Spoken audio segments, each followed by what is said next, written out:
We're live at the Experiences panel. Do you want to say an introduction for anything, Neil, or anybody about what's coming up?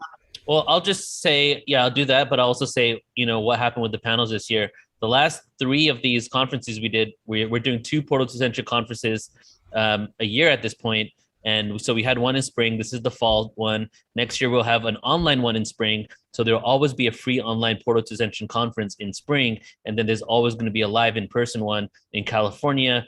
Maybe we'll go on tour sometime in the future, but Southern California for now. So October, exactly a year from today, we're going to be live in Desert Hot Springs with our live Portal Ascension conference. Yep. And the reason why, so we did 3 panels at all the other events. And 3 panels is a lot to kind of like, put together, especially when you work with so many people on a panel. But then this time I really wanted to give energy to really like the major components of what we're really discussing here. So this came out to be like 4 days, 4 panels, ancient history. Then we have the Ascension one is what we started out with. Now we're in the experiencers / interdimensional one. And then tomorrow, it used to be called UFO disclosure panel, but now I've changed it to like extraterrestrial interdimensional awareness panel, because it's really beyond the UFO subject, right? As we all know. And even when we get in, have these conversations about UFOs, even like us here and Grant, who's been in this for so long, it almost immediately goes to consciousness, So I want to just really rephrase everything in order to really focus on that element of it all, so we can explore what this means for who we are as souls, where we've been in the past, have we had extraterrestrial lives, and what this means for our future once we have open contact and we do have the interaction with these beings, not just through the astral realm meditation, but actually from interaction and communication, like we can have that world. So that's kind of the intention for what we're discussing today. Great. Yes, this is experiencers, experts in experience and experiencers. And we want to welcome Kathleen Marden here. Everyone else, I think, has been introduced today or yesterday. But Kathleen, for people who don't know Kathleen, she has a unique lineage in the history of this subject, because her aunt was Betty Hill, and she happened, you have to know who Betty and Barney Hill is. If you haven't, do your homework, okay, before. But Betty and Barney Hill was the foundational case within the beginnings of what was called alien abduction, UFO abductions. And Kathleen, I think you were 14, you said. You were there when your mother, Betty's sister, received a call talking about what had happened to her on, I think it's Route 4 in New Hampshire, on the way back to Portsmouth, New Hampshire, where they were missing 4 hours of time. And that case is foundational. That is like the beginning of a whole new phase of UFO history, the experiencer phase, really. I mean, there was people in the 50s, but Betty and Barney Hill started, or maybe started before them, but they're coming forward, began this next level of understanding what the phenomenon was all about. Would you say that's true, Kathleen, as far as experiencers?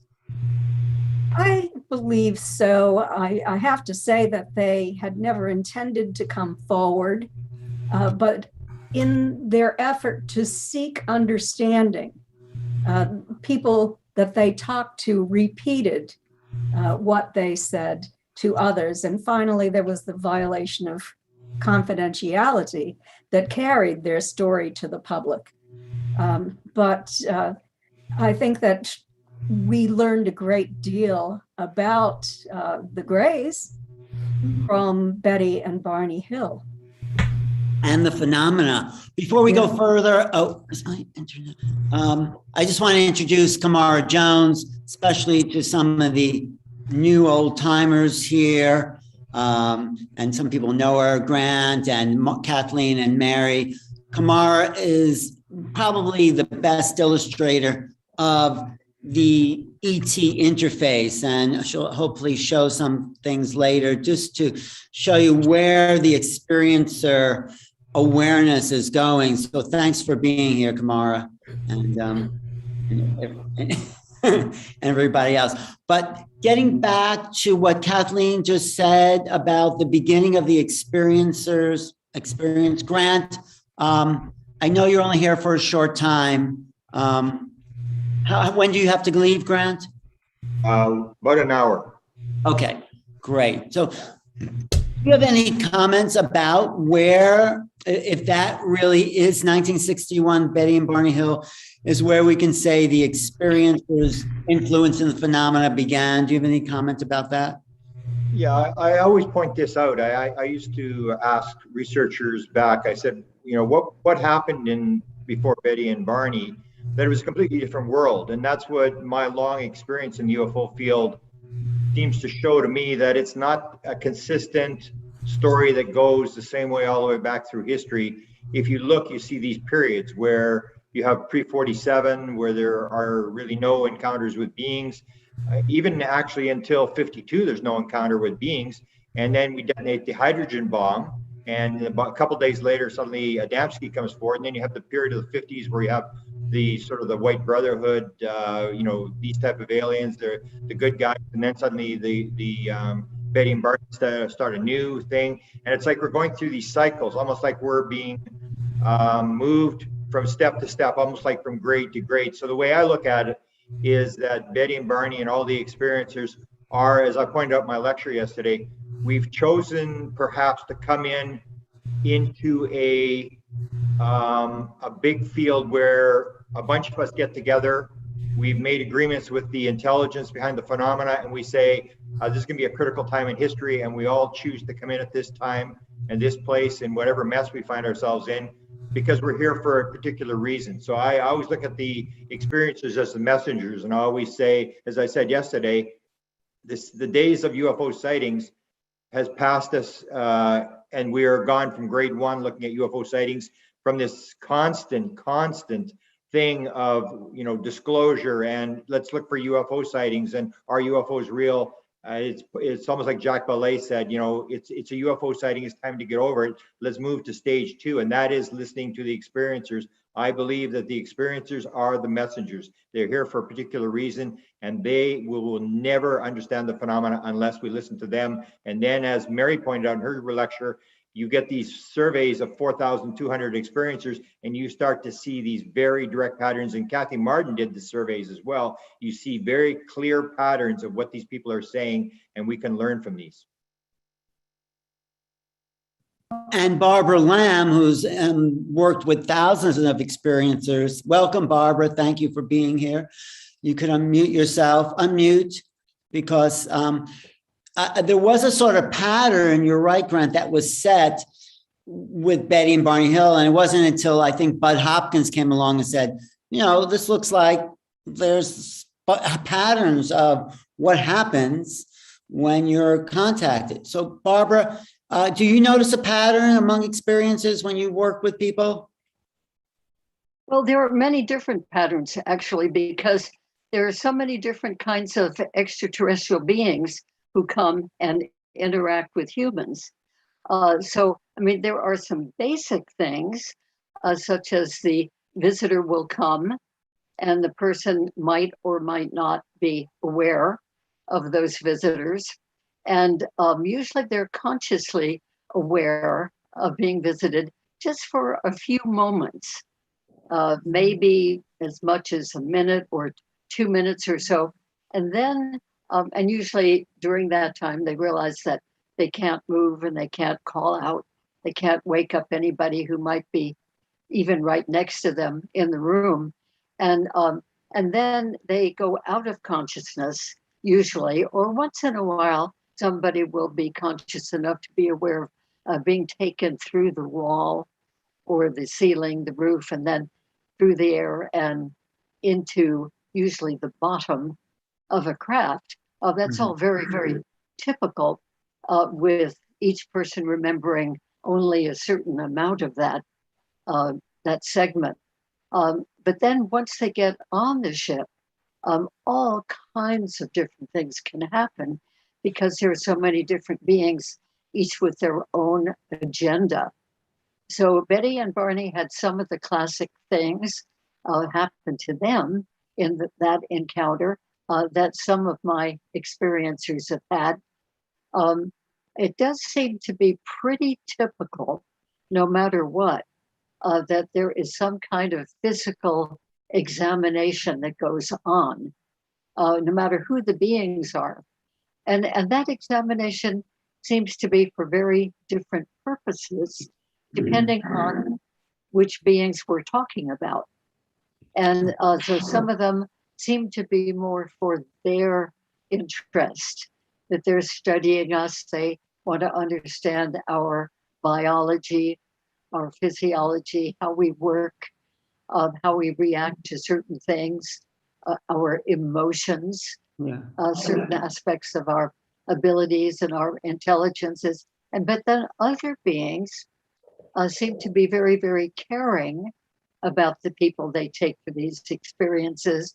And when they have them on the medical table, their function, those ETs, seems to be to check them physically, and if there is anything wrong physically with the abducted person, they will either heal that then and there, right there on the table, or they will tell the person to tell their own doctor when they're back on Earth to check into that particular system, like their liver or kidney or whatever has been detected to be amiss. So in those cases, the beings seem to be much more caring, and they have other agendas for those people, such as teaching them psychic skills and how to do healing, how to do telepathy, how to do telemetry, and so forth, and so that they can use those skills back here on Earth for the betterment of the people they know. Well, thank you. So anyway, there's a wide variety. I thank you. We'll get back to you. And I think Grant may have a different point of view about this evolution of experience, but I want to bring, and if any of the moderators want to jump in. Can I just jump in here? Sure. I just wanted to say I'm really glad that what Barbara just said, because just recently I watched an interview on the Paul Wallace channel, but I believe it was with Richard Dolan, and they were saying that when there is an abduction happening, whether in a car or in a bedroom, the partner's consciousness is shut off. Right. So I'd like to hear your thoughts on that. Is like, how are they able to shut our consciousness off and then turn it back on once, they've completed what they've done? I really like Grant is smiling there because I know I'm going to get a download from him. Well, can we just go around the room once and have everyone say something, and we'll come back to Barbara with that question? And Celestine seems to be bursting with energy, so she wants to answer that too. We'll get back to her. Celestine, come in. And then we'll get back to that question for Barbara. Okay. So I was 7 years old, living in New Mexico, Almaguer, where they were doing the testing. And believe it or not, our government decided to put off, test 10 atomic bombs at one time. They ripped the sky in two. Literally dark on one side, sun on the other. I've spoken to people that have experienced this, but it stayed that way for almost a week. Warbling, snow on the ground on one side, and clear skies on the other, a delineating line. The moment that happened, I believe we as humans put ourselves in the position by ripping the sky in two. We sent out a message. And from that time on, we had huge saucers appear on the freeways, because it was hot freeways then, big Studebakers, Fords, whatever. And these ships would come by, and the cars would stop and get out and look. Okay, so as it turns out, my stepfather was a sky watcher, because we started watching these spaceships, and he decided to follow one with the family in the car. So we're all trying to figure out, where are you going? We didn't realize he was going to follow one. So he followed it for miles. I remember the turquoise hills, and I remember this and that, and all of a sudden it landed. When it landed, we ended up in the spaceship. It was tall grays, and we were on the tables, we were being examined. And I didn't have a fear because I was metaphysically trained at different shapes and forms. So my brother was having hysterias. He was, he still had problems after this happened. But they were letting me know, number one, what we had done, that we had opened the field, and they had come in to see what we had done, what we were about. You have to remember, we were eating DDT. Our parents were feeding us, all kind of chemicals, opiates in our cough syrups, cocaine. There was a lot of reason to do a study on the human anatomy and the emotions and whatever. So I had a deeper understanding about all this. It wasn't just random. And I do know when I was up in Middletown, as a hypnotherapist, there was a lot of this abduction going on. And I discovered, through doing hundreds, that number one, some were used for their eggs, for reproduction. I think the little grays had an agenda in which a lot of people would remember that they were trying to get their emotional body back. They had lost the ability to have a child because the heads were too big, so they cloned. The cloning came on style. So that was my experience, and some were used, the women started getting yeast, and they would collect the yeast and use it on their skin. And I literally came in the room because my partner would get abducted, and I saw the Greys pulling him off the bed and making noise or doing loud, they're kind of insects, they had group mind, they disappeared, right? So we learned about sound and but we also learned that the government gave permission to many of them to be studied. So there was an interconnection between the government. There's more to the story, but that's what I want to say, that these abductions were very interesting. When you really got to it, they cannot do anything to you without your permission. Mm-hmm. So we uncovered a lot of agreements and contracts with the mother and the father, and then the children then became a part of that study program. So I just want to put that on the table. And I know Barney Hill and they were near a very high active area of extraterrestrials. If you lived, like I lived in Middletown, they were everywhere. Everybody saw them all the time. So eventually there was interaction with it, and I had interaction. So I think they just happened to be in the right place at the right time. Or the wrong place or the wrong, but well, the wrong place, because I think if you really did a deep study with them, and I know they're probably, it's no longer probably watching. They may have said, yes, I made an agreement on some soul level, to go through the experience, and what's their lineage, what's their galactic lineage, there's so much more to unpack. Yes. Well, I want to just go back to Kathleen because, the contact phenomena has been through so many permutations of understanding, and Grant does say, well, it's an agreement. If there's more than one lifetime, then, I can't say exactly the way he says it because, he has that original style. But if we come in more than one lifetime, it's agreement and it's all okay. But Kathleen, do you find that? Do you find that to be true, that maybe on some level, Betty and Barney Hill, because they were both traumatized, like a lot of abductees, do make an agreement on one level to interact with these beings? I guess a higher spiritual level? I suspect that Betty was an experiencer, that she'd had experiences prior to the contact event that she and Barney remembered. And the reason I think that is because she invited them back. And her escort said, well, it's not my decision to make. Maybe we can come back. And Betty said, well, how would you find me? Out of all the people on this planet, how would you find me?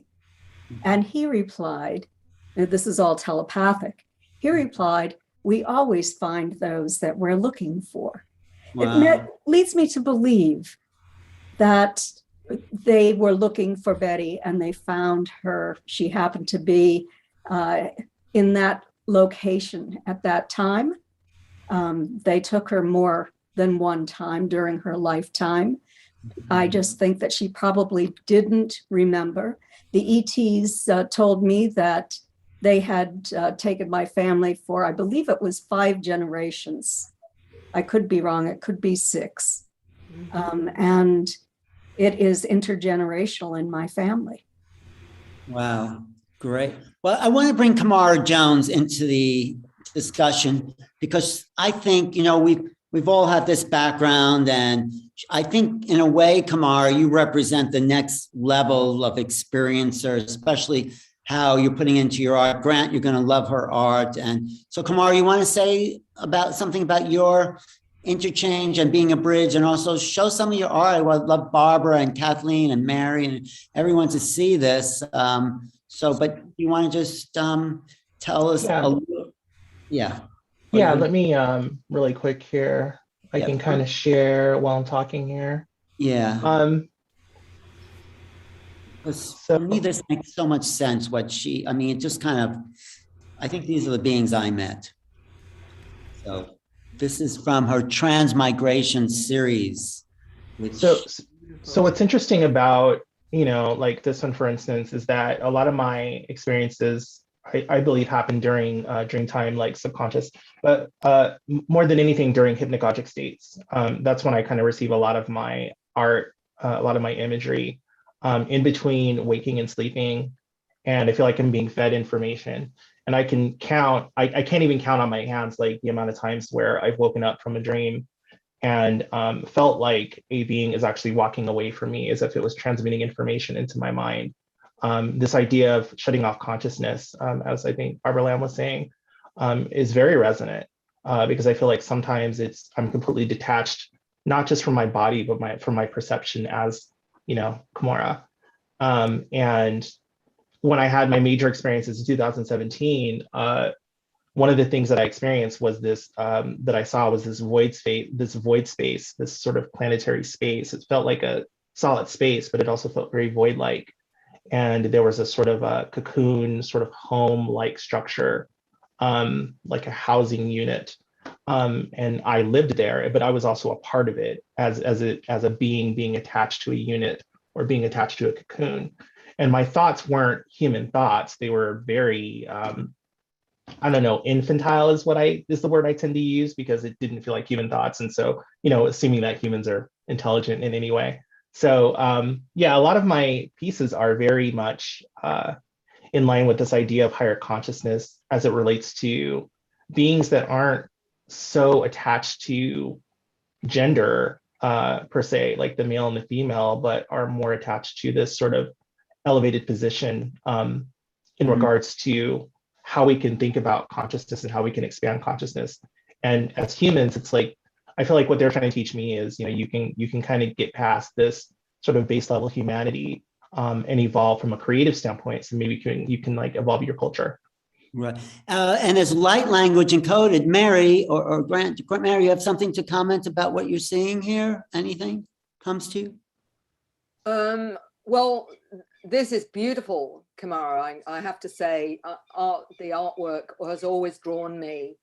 And I remember one artist saying to me, it's acting as a perceptual trigger to open us up to our experiences and what have you. And certainly I find myself absolutely buzzing just looking at this. I want to scan it with my hand, to be honest. Yeah. I just want to keep scanning it, which I find I always need to do whenever I see certain artwork. I want to sort of scan it. But for me, this is all the activation, you know. For me, that's, you know, these are the packages of activation that are, you know, part of what's happening on the planet now. I think they're stunning, Kamora. Right. I just think they're absolutely stunning. So thank you for sharing them. Yeah, and Grant, you've looked at a lot of UFO. I'm just curious about what you think of some of these images. Yeah, well, again, we come down to patterns. Even you and I did an interview. We did the connection between art and experiencers. There's a huge connection, as there is with music. So that's the first thing that I would bring up. And the other one is, she mentions it comes in the hypnagogic state and hypnopompic state. And I did contact modalities, and that's this whole idea of getting in the field. That you have to shut down the ego, the sort of left brain default mode network. When you're asleep, that's almost like Bashar says, we come to you in your dreams because now you're in our world. So you see these patterns over and over again. Yeah, there's a lot of artists who are experiencers, and it may be because they're very right-brained. They don't have this analytical side that's blocking the signal all the time, and that's why they have this big connection to art. And Nicole Sackage and I have done a number of panels and interviews with artists that are experiencers.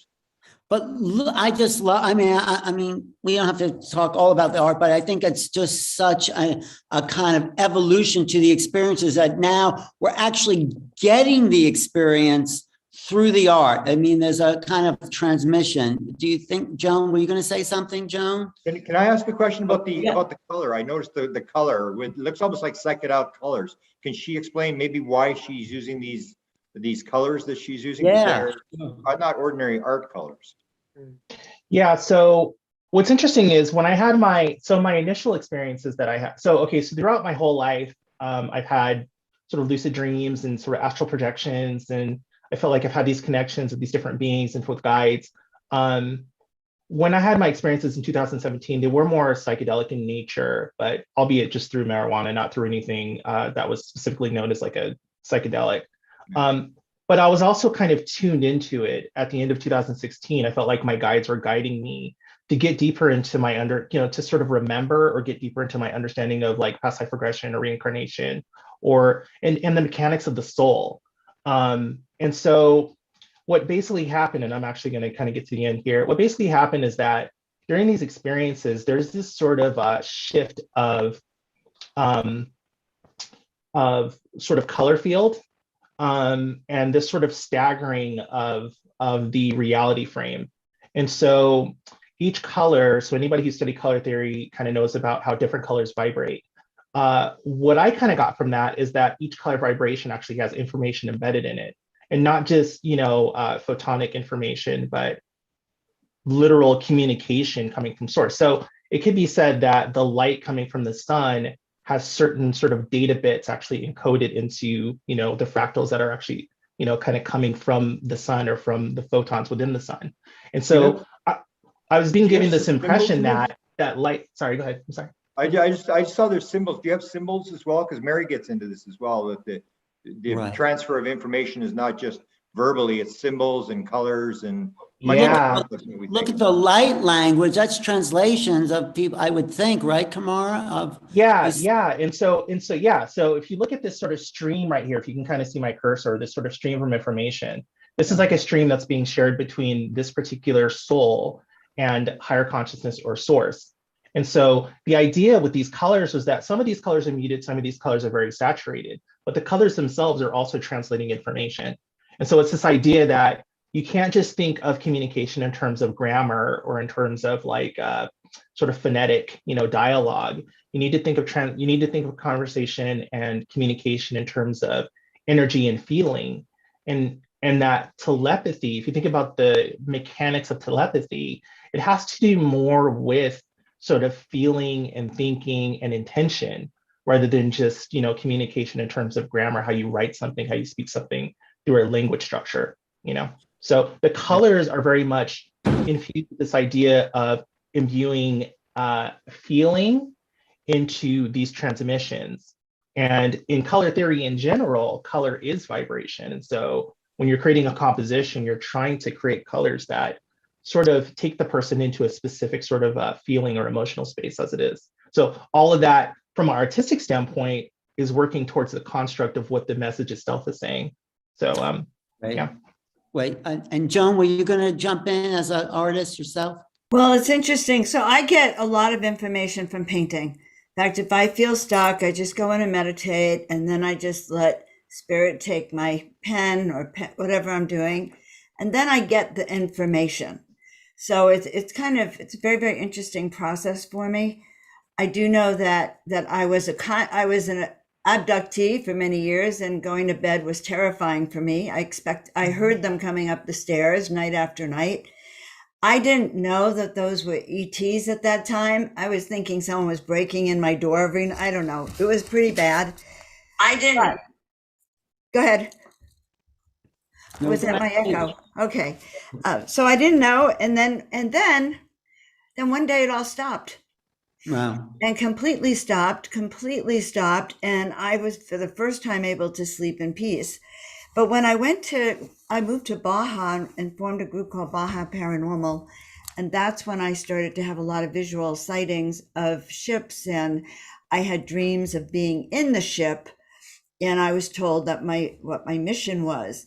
And it's kind of interesting because my extraterrestrial, who I picked up at Neil's first live event, gives me information. Like I told you the other day, when I left him in the living room, he said, well, what am I, chopped liver? But no, he did say that, but because he has a good sense of humor. But even while we were talking, after Kamora did her whole beautiful thing, I started bringing in this, you can't see I him. really see it. What is that? Yeah, but Green screen. wow, you can't see him at all. It's my green screen. Well, I started to bring in someone who said to me that he was an emperor, of other worlds. So that's part of the experiences that I was wondering, Alan, just to jump in here really quick, looking at Kamora's art there. Now, the craft that was interacted with at Rendlesham, and they reported that there was hieroglyphs on the ship. I'm wondering if that's the same type of hieroglyphs that was on that ship, or is it something totally different, or are we dealing with a different people that speak a different language? It also looked like the hieroglyphs in some crop circles, that kind of fluid light, but it just comes to you, right, Kamora? Is that? Yeah, I mean, I feel like my symbols are more intuitive. I'm very sure of that. That being said, I mean, don't misunderstand the fact, as Barbara and many others have said, that there are different races of beings, so different types of communication. And even in my Christian days, when I was studying like angels and demonology and stuff like that, I kind of felt like there was this idea that each individual has their own very unique intuitive connection with source. And that if you can kind of understand that, it's possible that there are so many different sort of fractalized languages and dialects just with energetic communication that, maybe it's a lot more expanded than we even think it is at this point in time. Right. I just Can I ask a question? Wait. Oh, go ahead. I just want to ask Kamora a question. Yeah. If you know the story at the aerial school, Emily Trim was the Canadian girl who was one of the two that was confronted by the being right in front of her. And she started painting about 5 years ago. She had a second encounter with them in Canada. And she said that just like took her life right over. And she started painting. She's painted hundreds and hundreds of paintings. And she has the symbols the same as you. And she says the symbols are the most important part of the painting. Do you have any idea what these symbols are other than them being language? So what's been revealed to me is that they are energetic containers for different types of awakening, for different types of ascension. And so you can encapsulate an idea into a symbol. And as people in, I think people in Reiki talk about this. I heard somebody in Reiki talk about this before, but you can take those symbols, you can embed them in your light body. And when you embed them in your light body, they actually have a chemical reaction, shall we say a light reaction, if you will. And they have the ability to help you in your work, whatever you're trying to do. So it's like, it's like chunking things into like a code structure and then eating it, and then using that energy that comes from that, sort of metabolizing that energy in your light body. So yes, the symbols are the most important thing. And I'm going to look up her work because I'm new to all this. I'm very new. I'm learning a lot, and I'm very thankful for. What was her name, Grant? What was her name? Emily Trim. Okay. I want to go, I hear Brandon's story about his contact, but Rob, can you just talk about your reaction to what you just saw here? Because it was great in the comment. If you can, Rob. It was, for me, when I see those things, it starts, like Mary said, it starts to buzz. And I waved my hand over it, and it just felt immense. It felt heavy. It felt like there was a story behind all of it too. And for me, when I look at those and I see those geometric shapes, and then it starts to move in some of those other pictures, it was just incredible. I was like mesmerized. And I've been going back and going through my recollection, because I haven't had an experience up until recently. So now it's making me go back and reevaluate all the times that maybe I thought I've missed something or didn't see it properly. So I'm still in this process of collecting the data of what exactly has happened at this point. And it's wild, because I feel like what you said before, Alan, with the contract, I feel like I manifested that contact from doing this and talking to people. but because my fiance was out there with me, and I know she doesn't feel the same way I do about these types of subjects. And I thought, what would it be for her to really see something? And then boom, we did together. And it was just the wildest thing. And she lit up like, I don't even want to give you that, because, she was like, I don't want to give it to you, but I have no idea what that was. And I said, well, and then it happened Give it to again him. weeks later. I was in Texas. I'm in New York now, and I'm right by Indian Point. So this is somewhat of a hotspot, but I don't, normally when you're not having those experiences, you don't tend to look up like that. But I had been for a while before that too, almost as if I knew it was coming. It was this wild, paradigm that I need to evaluate properly. Thank you. We have such an awesome panel here of people who've been in this field for 40 years and new people emerging. And it's like Grant said last night, it's a complex field, but it's all consciousness. And let's talk to the experiences. So let's hear what Brendan, I heard you want to share your story here with some of the people who are great to talk to about this. And thank you.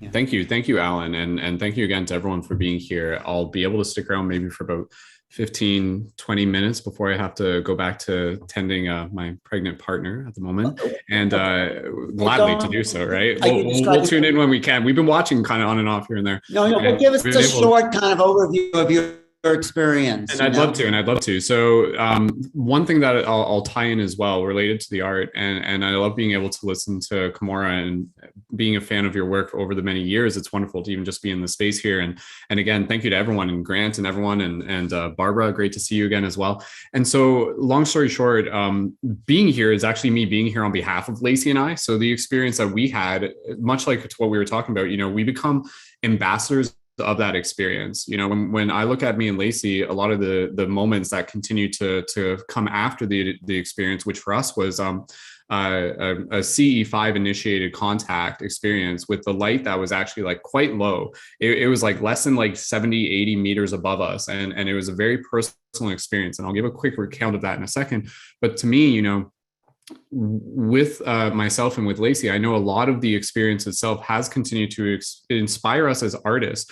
And the one thing that I want to say that I think is really important is that, for any people who are inspired by the ET phenomena, the OU phenomena, the other us phenomena, even the art that we create, looking at examples from Kamora is a beautiful representation of how people can get inspired, and it becomes this version of art that depicts visualizations of ET and light language. But I think at the same time, it's also, and I'm saying this to plant the seed for anyone, is that, the ETs, they don't necessarily they're not asking us, hey, like, if you're going to be inspired by us, make art about us. It's more so, hey, if you're going to be inspired about our message, we're just the messenger. And the message that we carry is actually what we're really sharing. And the message is love. The message is, bringing people back to the heart center, which is what I keep saying. So that's where, for me, having this experience, and, I talk about it here and there, but a lot of it just inspires me to continue to be on this bigger mission. And not that it's a bigger mission, just this other dimension of the mission, which is, again, just about like creating conscious community, creating conscious discussion, helping people see the magic that is all around them. Because I think the ET phenomenon, at the very least, and as we've already solidified here, it's again kind of like that little pebble in the lake that creates an opportunity for people to be able to begin questioning, is there more to this reality?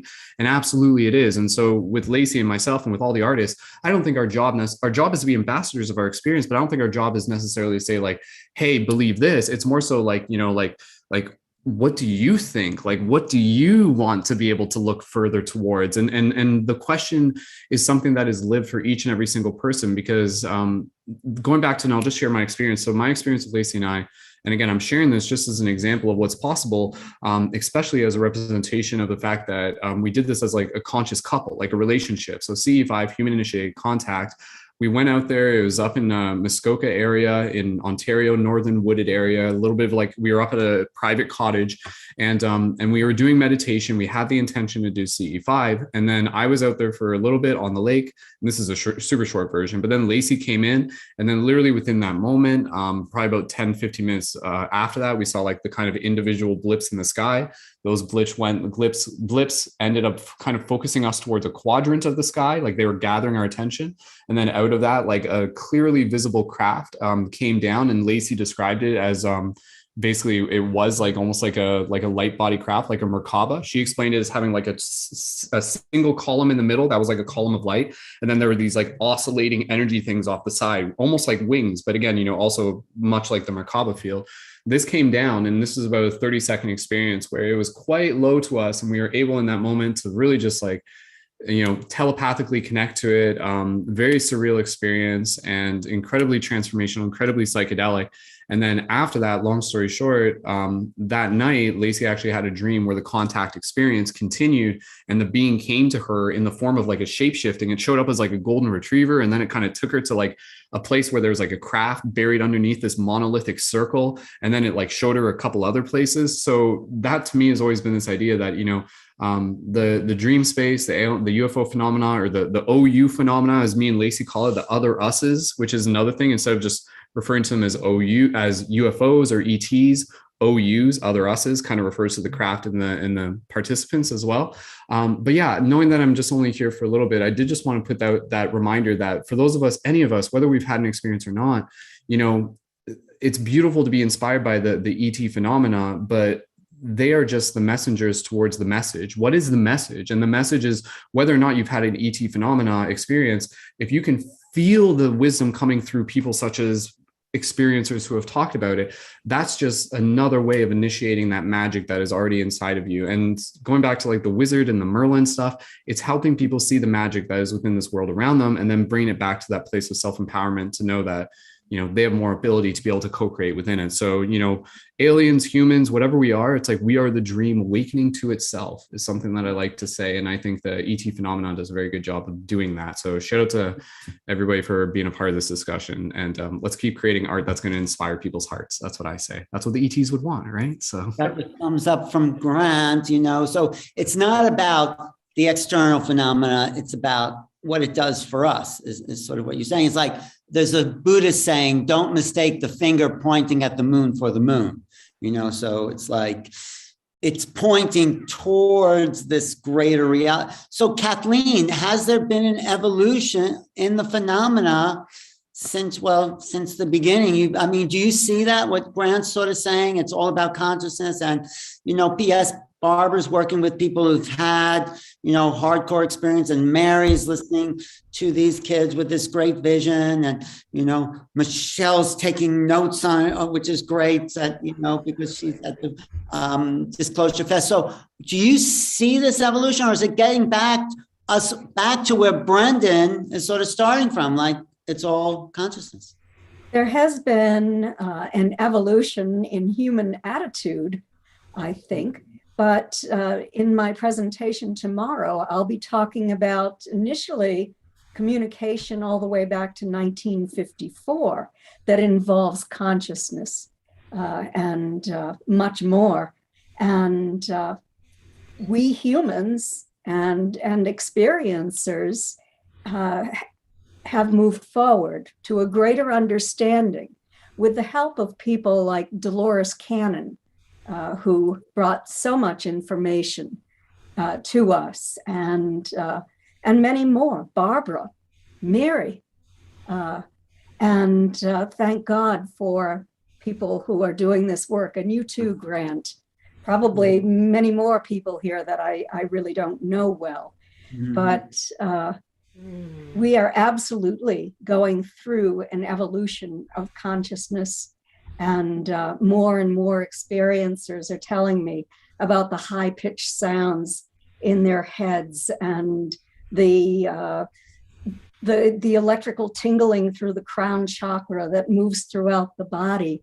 And I felt that happened in me, Kamora, as I was looking at your art. Incredible. Right. And Celestine, you've been connected for a long time. Talk about that awakening of the crown and bringing in all that new conscious awareness. Yes. I first of all, I'd like to show, as I'm talking, a little bit of my art. And Kamora, thank you. And I feel like the writing is that light language. And in my Nubian life, you know, my Egyptian background, they call it the netters. because when you look at a curve or a sound or a movement, you have to read it from the heart, light language, speaking. When I speak in my Syrian, another being can understand what I say through the heart. But the first, when you say opening of the crown, just raising my frequency in a natural way. I was out in the woods, in the mountains, and I became a yogini. I was out there constantly in this pure state, and the frequency and vibration of my body was there with the galactics, and they would go over, but there wasn't really the connection. But eventually, when I came to a certain frequency within myself, or a certain state of being, then they began to communicate. The immortals began to appear to me. My life changed immediately in having these kind of connections.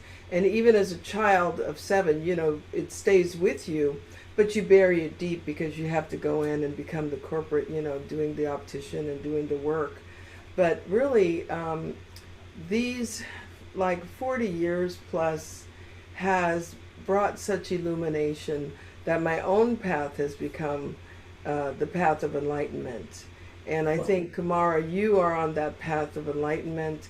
You have picked up the pen and created these beautiful pieces from the depths of, it's like an impulse from beyond even the beings that you are drawing, or the light energies that you are drawing. It's a message to humanity. So I'd like to just show 2 pieces. I think it's really a message. So these are 2 of my pieces here, and this is the first one. It just expresses what I call the Temple of Light. Up above the words Temple of Light is an actual starship that I took a picture of. And so it's encoded with information, and I think, Kamora, yours is definitely encoded. And as I say, it goes like when you're before the image, what I got was that there was an intelligence speaking to me through your work. So thank you so much. And I've always been a fan of Grant Cameron, so thank you. I'm so glad to be on this panel with you. I love you so much. And we've talked a couple of times before. And then, so I have, on the right side is my practice in healing people, awakening people, taking them into the depths of their DNA. They get to clear their DNA. They get to move their consciousness. They get to awaken to their divinity. And the other side is pulling forth the mystical quality. I think this is what's behind the veil. These pictures that, Kamora, that you're showing are like pulling back the veil and what can be in a situation that's positive. Like, I don't feel fear in looking at the pictures that you brought forth. I think they're extraordinary and they're loving, and I want to lean in. I want to see it. The same as Joan of Angel. Her pictures are extraordinary as well. I'm going to show you one more because this one has the light language in it. Let's see if I can get it to move over. Here we go. And this one's of the ancestors, So my ancestors are the star people, both the Native American and the Egyptian. And so I know exactly, the Syrians came in through the Stargate at the Mountain of the Moon, where the 2 Niles meet, 2 rivers meet, the Nile. And so these images of the pyramid and the snakes, the Sphinx, but you'll see the Syrian writing. It's 9 o'clock. Oops. The Syrian writing at the bottom. Thank you so much. Sorry, I can't turn that off. Go. Okay. And so I actually have memory of how to write in Syrian. And so this is very similar if you look at Kamora's, but it's a light language. And I had the pleasure, because of a death of a child, let me just come back to me and come out. I wrote to the Dalai Lama, and I wrote a whole page in just Syrian. I just wrote it in the Syrian light language, and he wrote back to me in the understanding of what I wrote to him. So I thought that was kind of interesting. So I think that we're at a place where humanity is ready to receive. We're ready to understand the higher nature of ourselves. We've done enough in the lower, and I can't wait till it's almost over. And I'm just so grateful. But my own awakening is happening in this moment with all of you being able to step out and awakening others. You know, what a blessing for 40 years awakening people to their consciousness and having the study, as you say, not as a researcher, but being a part of humanity's evolution of consciousness. So I'm really, really grateful. Thank you, Alan, for letting me talk. That was amazing, Celestine. And so you gave me the emphasis. I'd like to share some of my pictures of where I go in my ascension process too. And it's so interesting how different all of our expressions are. But Yeah. yeah, so I got it all ready and prepped, if that's okay. Okay. Because then I want to ask Mary after you what she thinks of all this. Oh, Okay. nice. I haven't So seen these. These are No, new. you haven't. And I actually had prepared this for on Friday. I had a meditation for it. But these are some of the places that I go to when I am in this state. Okay. Nice. And they're really the ancient ones. This is where I'm called. This is where I get information that comes to me. And so I'm always going in through this portal of awakening. I'll just show you one or two more. Yeah, so you can see the ancient temples here, little beings that come up. These are some of the first ones that I did. But always going into portals. My work, I just love to go into portals, and that's how I kind of see those energies. Oh yeah, and into what this one came to me as the seed of life, and that we were all, many of us are source beings, and that's the kind of energy that we have. Yeah, and this was even another one. It's like the seed of life right there. So, all right. So thank you, guys. Okay. Thank you. I've never not shown my art in a event. You know, Oh, it's I better. think all this is so great. And I want to ask Mary, and other people can jump into, you know, what we see with these artists here, Mary, is beyond, going beyond words. So, I mean, my theory is that these beings don't think in words the way we do. It's more an abstract sort of language communication. Is that what you're getting from the star seeds you're working with? Or are you getting something else? Well, some of them are translatable, interestingly, but there's some of them that are not. And they're the compressed files, I believe, of the software for the new upgraded human. So that when we get activated more with our DNA, we will need a new operating system. And the new operating system is the compressed files, the symbols that are the compressed files of information that are then going to allow us to operate more multidimensionally. And that's how I see it. As we get activated, we're going to need this to understand our greater reality, to be able to work with our greater reality. And the interesting thing is, one of the young ladies that described to me that if you look at the word Christmas, for example, immediately all these other offshoots come from Christmas, like Christmas trees, Santa Claus, dinner, or all the you know, the festivities. It leads into this matrix of information. And because I said, well, why is it that we get some that can't be translated? What's the purpose of that? And you know, I asked the team. And the team said, Mary, when you actually become more activated and more multidimensionally aware, this reality will no longer work for you. You are going to need new software for the upgraded human. There's your software, and it's waiting, and it's all about timing. And that made sense to me. So that's how I understand it. Thank you. It's a good thing we all have computers to know exactly what you're talking about. I want to jump in, Alan. Grant, yeah, come on in, Grant. Yes. As I've always said, I think this is you'll hear experiencers talk about when they ask the beings, like, why are you making me do this? Why are you taking me to school? And they always say, when the time is right, you'll know what to do. And so there's this sort of aspect where I think it's almost like the New York Times article where we fought for years to get UFOs recognized. And suddenly the New York Times does the article and everybody goes, yeah, I knew that already. And then it was like abduction. Yeah, we knew that already.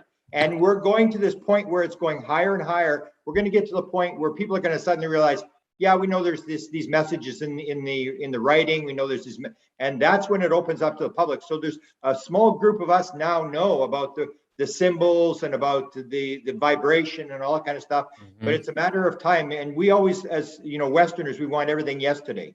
But this will come in its time. And I think all this will become very important when the time is right.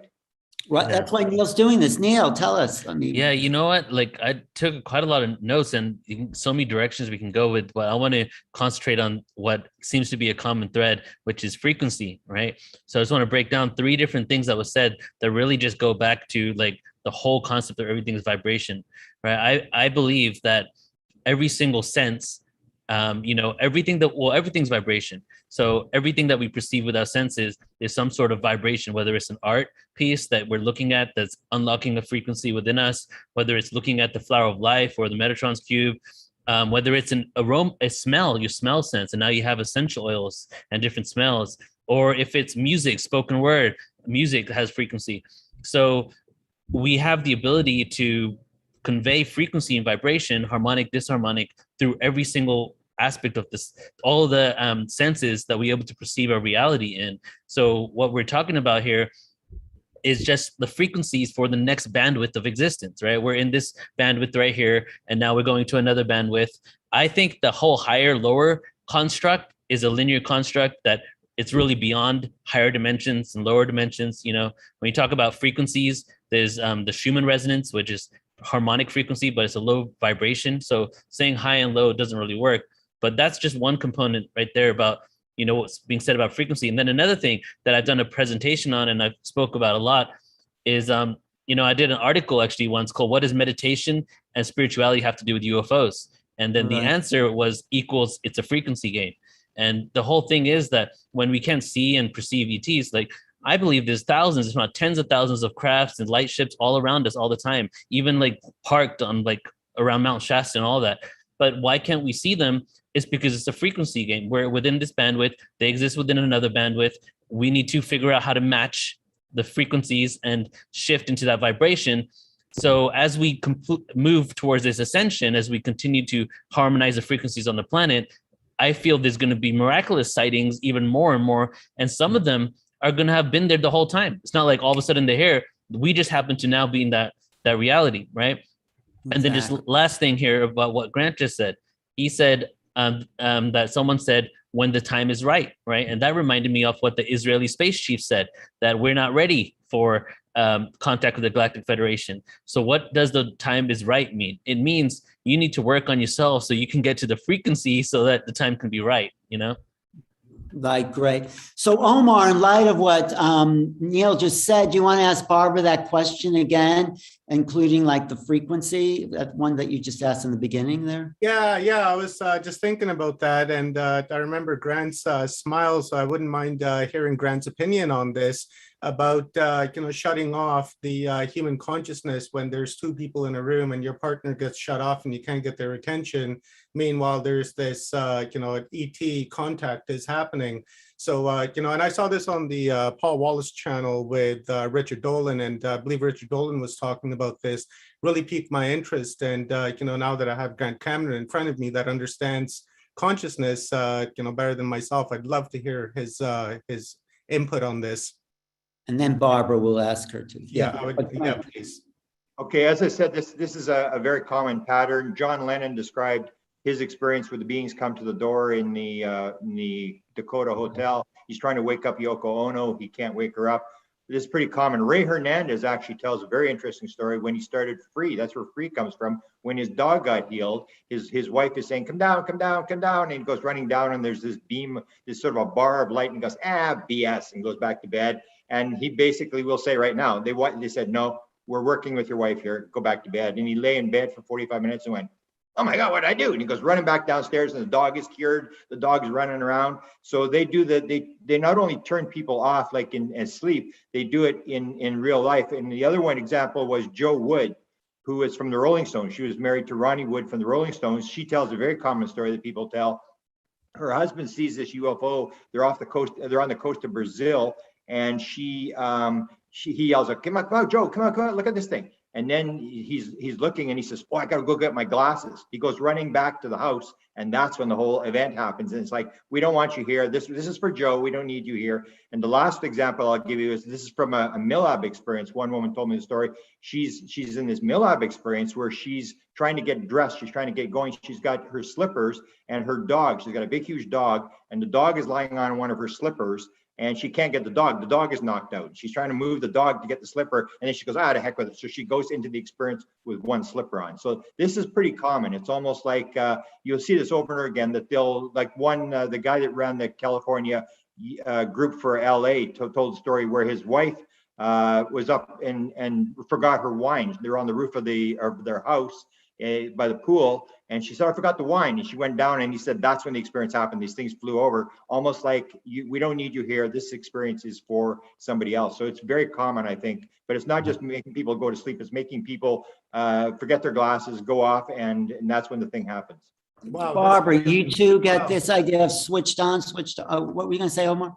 I was just going to say, wow, that's amazing. Not only can they do it to humans, but dogs also. But at the end of the day, we share the same consciousness too, right? Dogs are an expression of the infinite. So thank you, Grant. That really answered my question. Yeah. So Barbara, comment on that too. I think it's amazing how they can influence us. And I mean, you've just given some examples that are good ones. In terms of frequency, I'd also like to mention a slightly different aspect. And that is that at least when I personally have had what I consider close sightings of a UFO, various types, different occasions, I have felt a really different frequency coming from those objects, coming to me and affecting me. And the way that I interpreted that at the time when they were happening, a few different incidents over the years, the way that I always talked about it was that I felt an incredible sense of presence, presence, presence. In other words, that even though I wasn't seeing beings, I was seeing the craft, or in one case, there were 7 identical lenticular shaped clouds in a little formation right above, maybe it seemed like 20 or 30 feet above me and a few other people. And we just stopped in our tracks and looked up, and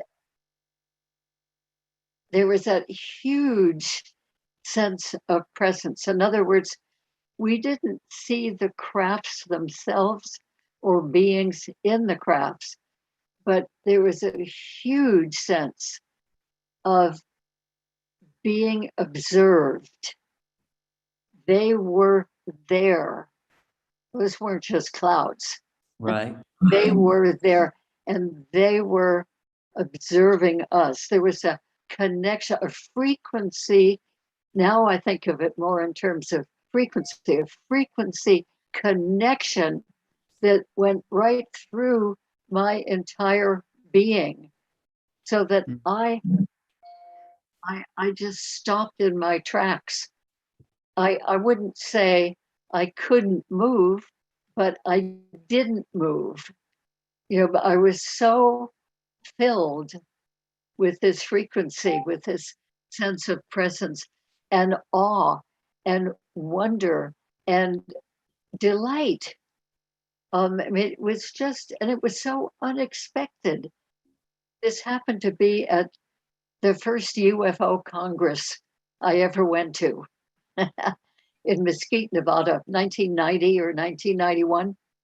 And I thought, how perfect that these crafts are right next to and above the big conference center where all the speakers were speaking about UFOs. and extraterrestrials. How perfect that these 7 objects congregated there and waited there for some of us. I mean, as if they knew what was going on. Then there was another time I was at a conference in New Mexico about 4 or 5 years ago. And during the lunch break, I was sitting on the porch of the hotel that this UFO conference was in. And the woman sitting opposite me looked out past where I was, looked out across the town toward the horizon. And she said, "Oh, they're here." And of course I whipped around. Who? And she said, "Well, the UFOs." So there at the edge of town, probably a mile or so away, it was a small town, there were the beautiful lenticular shaped, thick white cloud just sitting there a little bit above the horizon. And that woman I was having lunch with was from the local area. So she said, "Oh yeah, every time we have a UFO conference here, one of these crafts, or sometimes more, will always sit there a little bit of distance away, and they're picking up everything that everybody is saying in that conference." And even from that distance away, I had that same feeling of presence or frequency that they, whoever they are in that craft, embedded in that cloud, they were totally aware of us being aware of them. And just for me personally, that is a really profoundly delightful, meaningful experience. And then I've had personal experiences with beings too, but even just with those sightings, it's indescribable, but I think some of you know what I mean about that sense of presence and frequency. Thank you. I just want to, get to Michelle. Just very quickly, Alan, I just wanted to say this is almost like vindication, because my wife, she takes a lot of pictures of clouds, and we see objects in the clouds, and these are some very big objects, sometimes very small objects. And when she comes home, she tells me about them, and sometimes we see them together. And even as open-minded as I am, I've been thinking that I'm going crazy because I'm seeing these things in the sky, and we're photographing them. And so this is really cool that Barbara really vindicated that what we're seeing in the sky are not actually clouds, that we're actually being interacted with. But mostly it's my wife that's being interacted with than myself, because all of these encounters happen when she's out and walks by herself. But when I'm with her, it's not happening. Well, sometimes, but not really. But it's about the feeling. Michelle, you want to talk about that magic feeling, that feeling, that connection and the frequencies? Thank you so much. I'm just enjoying hearing all of these stories. And what I was thinking, I know I talked to Celestine about this on Awakening Code Radio on Tuesday, about the feeling, and that it's, for me, it hasn't always been visual. So the feeling that comes over my heart, the telepathic transmissions that come through, and I haven't, been focused on the ship aspect so much as just getting the messages through that telepathic transmission. The 2 times they did visit me in my bed, a lot of people will say, well, that was just a dream. And I'll say, no, it wasn't. It wasn't a dream. It was definitely telepathy. And the sense that I get is this is the original language, is telepathic. We have all these different dialects now.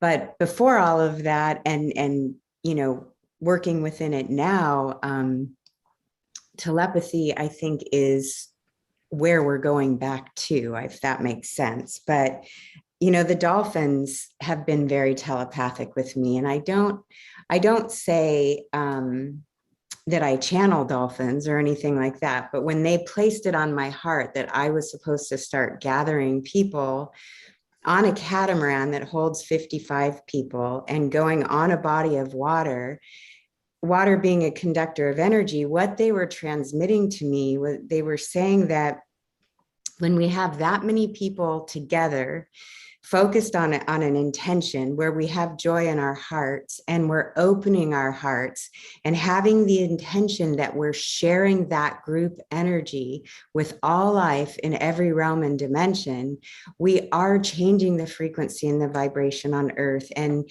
that was so impactful when they came to me and said that. My husband was like, well, what do they sound like? And I said, well, it's not like Flipper. And it's not like, we're your dolphin family. It's nothing like that. It's more a heart transmission. It's very telepathic, but they made sure to give me signs to know, because I was doubting myself, like, dolphins are talking to me. This is so weird. And I went out on one of the boats and they told me, we're going to give you a gift. And when I got home, there was a call from a contest I had entered for a massage table. And I get home and the call, they told me I won this massage table. And when they told me the name of it, it was the name of a dolphin, some sort of dolphin. It was blue and it had this dolphin name. And I was like, wow, okay. So I guess that was real, because I was doubting it. But now I find that the more people I talk with, there is a sense of, no, that really happened and it's real. And the mantis beings came through. When I met Neil, here's Neil. Neil, do you remember when I said, dude, you are so surrounded by mantis beings? And you were like, oh, what? No. But I feel a connection to them. I don't remember that, but I've always had this connection with mantis. When I see an actual mantis, I'm just like, if I see a mantis on the road, I'll literally just stay with it for 20 minutes. They are so around you. And I'm not a person that usually sees that kind of stuff. It was when Michael Tillinger was here and you came over for dinner. And I was like, oh my God, the mantis beings are all around you. And I can see them with certain people. And they're so benevolent and so uber smart. And they love math. Math is a big thing. And I don't know how I know that. It's not like, it's not something that I go around, telling people all the time, just when it comes through. So there have been those kind of transmissions. But when I was pregnant with my daughter, I was 4.5 months pregnant. We chose not to find out the sex of our child, even though we had the ultrasound. And I personally was adopted. Our baby was conceived on Valentine's Day and due on my 30th birthday, November 5th. And these beings came to me and they looked angelic. Their essence and their vibration felt angelic, and they telepathed to me. And this was not a dream. They telepathed to me that I was carrying a girl child, and they wanted me to name her my original name at birth, which was Nikki Lee. And we were going to name her Amber. And, now she jokes with me, Mom, Amber Anderson sounds like a stripper name. I'm so glad those angels came to you and you didn't name me that. But it was a really strong transmission. And I grabbed my husband and woke him up and said, babe, we're having a girl. And her name's Nikki Lee. And just from that day forward, I knew that we were having a girl and her name would be Nikki Lee. And she, to this day, of course, that's her name. And during the Venus transit, my radio partner, Eric Rankin, who's the father of sonic geometry, who made those videos that went viral about sonic geometry, he was at the Integratron doing an event, and I was in Mount Shasta doing an event for the Venus transit. And Chief Golden Light Eagle was in Mount Shasta as well. And I didn't know him yet, but I stopped by and saw him and, got to spend a little bit of time with their group. And Eric called me while I was there. And I thought, why is he calling? I'm facilitating a group right now. And he said, I didn't think you were going to pick up, but I wanted to tell you that I got a download. It was 1,111 words.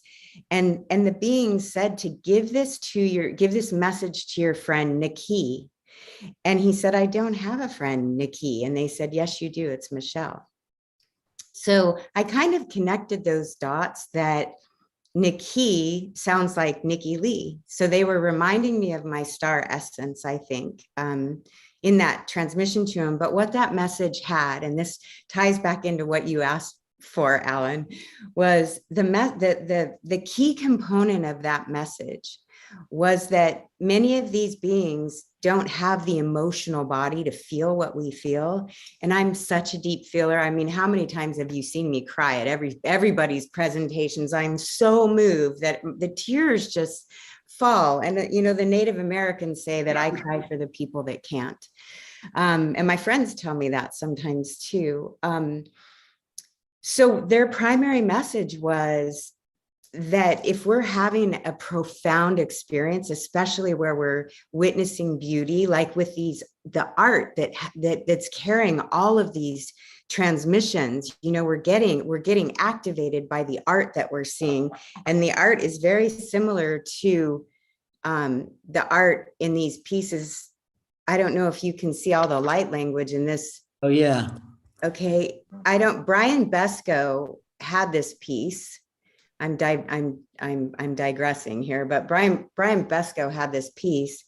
And when I saw it with him, I'm seeing that a lot of your artwork has this light language in it. It came from Mexico, and I was just drawn to it when I saw it at a Star Knowledge Earth Shift conference where Joan was at. You remember when he was there, Joan? Brian Besco had all these pieces there. And so, and I know Mark Sims has a big collection of this, and Nassim Harriman has a big collection of these, and these ancient relics, I guess they are. I don't know if you can tell how old it is, but anyway, I saw it and I said to Brian, how did you come by that? And I was almost triggered and angry, but he said, it would, you know, I said, did they do ceremony when they excavated this? How did it come to you? And he told me, and I said, I feel like I need to sit with this. And I sat with it for 6 hours. And when I went back to him, I said, I can't give this back to you. And it was his private piece. It wasn't even for sale. And he said to me, did you see it? Did you see the being that's there? I don't know if I can hold it to where you can see the head is right here. Yeah. And then there's Yeah. these two heads coming this way. Looks like Kamora's images. Looks like Kamora for sure. I know, Kamora, you were Almost like the activating same transmission is coming through. Yeah, The and in the impulse. back, there's a bunch of those symbols. And that's the message. Yeah, there you go. You got So that. when I went back to Brian, I said, I can't give this back to you. And he said, Michelle, I can't take it back from you. I feel like you made that.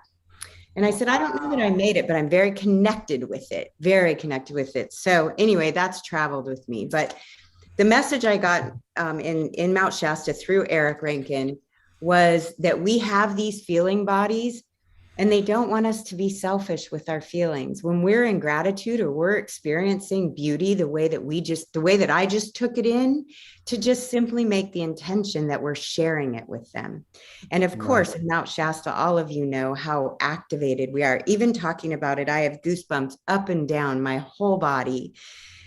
There's so much beauty there. When you can take in the beauty with your eyes, you also can take it in with your heart, especially like at Fairy Falls and all the different meadows there and the mountain. And so I tried it, and I was at Fairy Falls looking at the waterfall, and I remembered the message, and I just opened my heart and said, I want to share this with you. And I can't even express, there's no human language to express the gratitude I felt from them, these benevolent beings that were so grateful to me for sharing that feeling with them of gratitude for the beauty that we have on this planet, on Earth. And so I'll leave you with those stories, that we have a mission here to protect this Earth and to bring us all back into harmony with her and with each other. And that oneness message has been a theme throughout this whole conference. Thank you very much, Michelle. That was beautiful. Thank you for sharing. Almost brought me to tears. Woo! I had to shut my camera off there for a second. My heart was open. That's the whole point. That is the whole point, is to know when our hearts open, feel it. And I've noticed through this whole last, couple of years, I didn't realize my heart had started closing until I had an experience that opened it again. It's usually through music or art. Beauty. This is like the new Renaissance, right? We can make this the new Renaissance. Beauty is so important. And the way that we're connecting with each other and loving on each other and listening to each other and holding each other, that really is the key to get us through to this next evolutionary process. Thank you, Michelle. Hey, Grant, do you have to go soon? Thank you. Yes, I do. Can you comment on Michelle's whole idea? Well, not idea, but that sense of feeling, because we've also talked about it all being consciousness, but consciousness doesn't mean anything if you don't have the feeling, the emotional body. Or that's my opinion. This gets into this thing about vibration and what the actual message is what I say. You've got to talk to the experiencers, then you're going to hear these messages. If you listen to the mainstream, you're going to hear about the threat and how do we protect ourselves in our airspace and all this kind of stuff. This is, I think, the message that I'm getting through the experiencers is this message. And as I said in my presentation, oneness is the key message. Oneness and love, 54%, according to the Big Free survey. These are the messages that we have to get across. And I firmly believe we are the messengers. We have all agreed to play this role, to come in and to do this, and we take care of ourselves, and the message will spread, and everything will be okay. Or even the idea that I did one panel where we had people who had one had a near-death experience, getting thrown off a motorcycle, one was in a float tank, and one had a very traumatic life and was reading a book. And this idea that everything is perfect, and we have to sort of get this idea across to people is that love is the key to the whole thing. And frequency and vibration, and we are the ones we've been waiting for. I guess I can close with that. We're always looking for other people to save us, but we are the ones we've been waiting for. We are the messengers. We have a message, and we should do everything that we can, because in the end of your life, I firmly believe, I'm a big Michael Newton guy. I believe at the end of your life, they basically ask you one question, and that is how to work out, because you and I wrote the script. And you can't say, oh, I forgot. Oh, well, my mother-in-law didn't make me upset. We have a role to play. And if it's a reincarnation world, we have to just worry about, we came into the world to do something probably.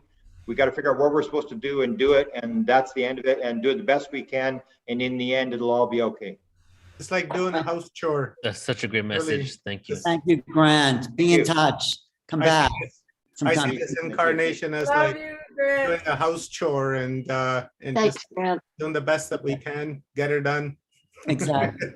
Well, Kathleen, when you go back to Betty and Barney Hill's trauma, and Barney particularly had such a hard time integrating that. How do we find that message of love for someone like Barney, who was really traumatized, and Betty too, but for the trauma? Yeah. I think we need to remember that Betty and Barney were the first in the United States, the first that anyone knew about in the continental United States.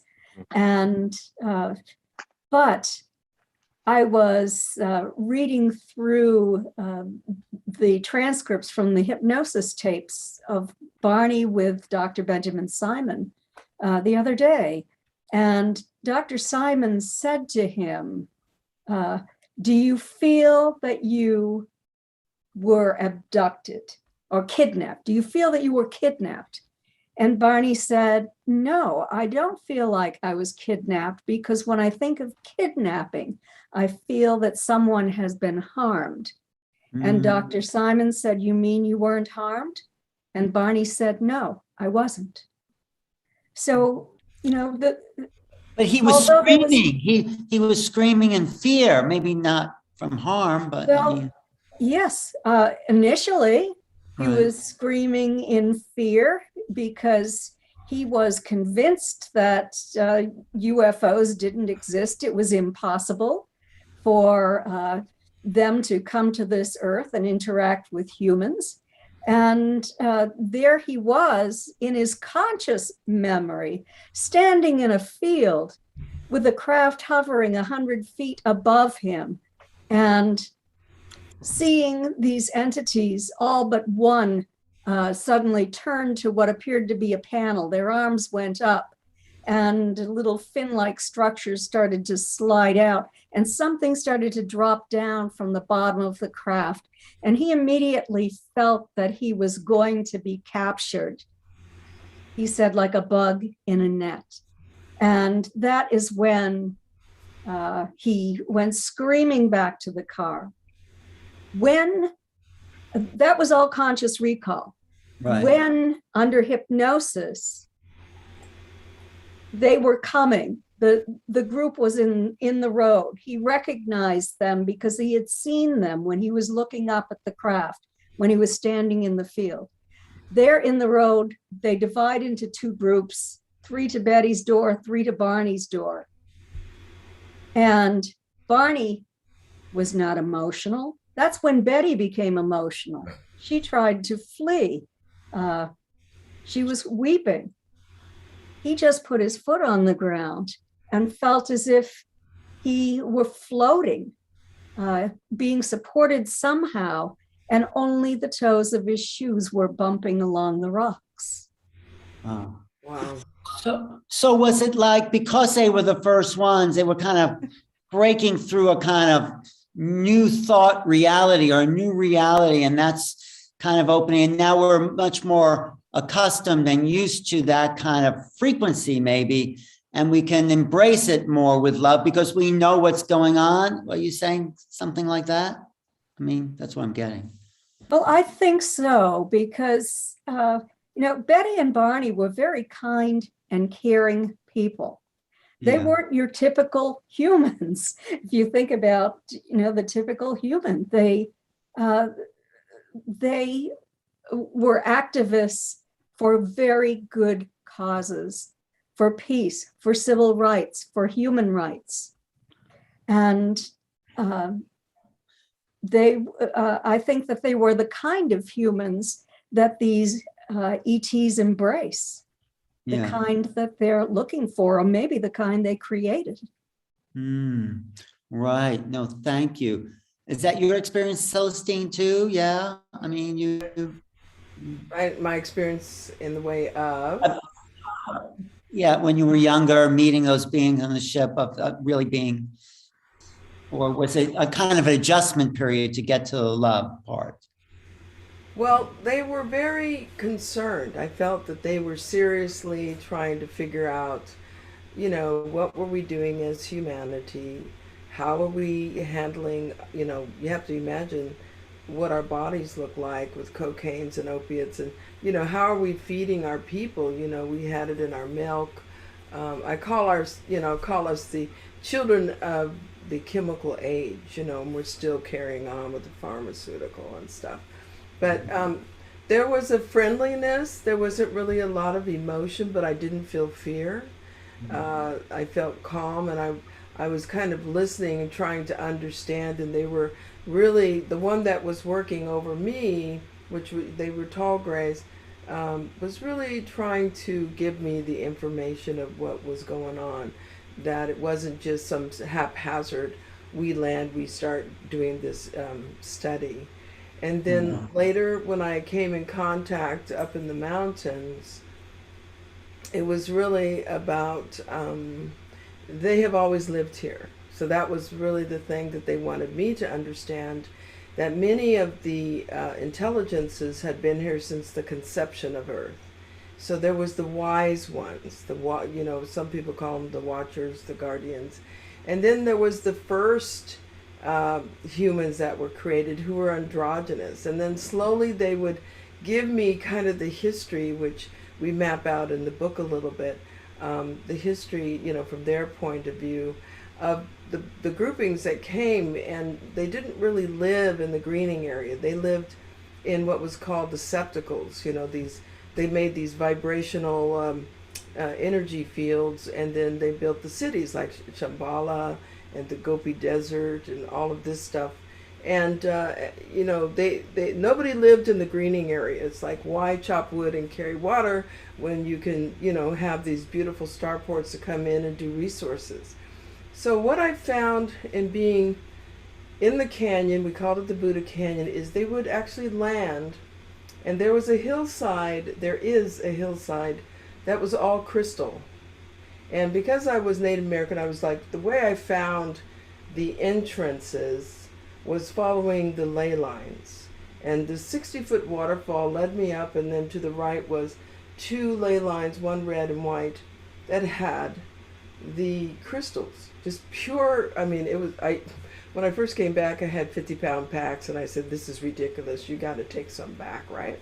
And then on the other side was this archaeological stone building, which I took my cousin Fadl Gad, Egyptian cousin, and he said it was actually from the stone builder time. And so I found these, and they had carved an entrance and down into a cave, but they had sealed up part of the entrance. Later I discovered that they lived on this, they had colonies on the surface of the earth. I found the fallen pyramids. I mean, they kind of laid out the whole city for me. And they really wanted us to know that it's not that they're returning, it's that they never left. And there was a period about 10,500 years ago that they put up a barrier. That's the time of the floods. And 2,000 years, something like 200 years before that, everybody was together, but there was troubles.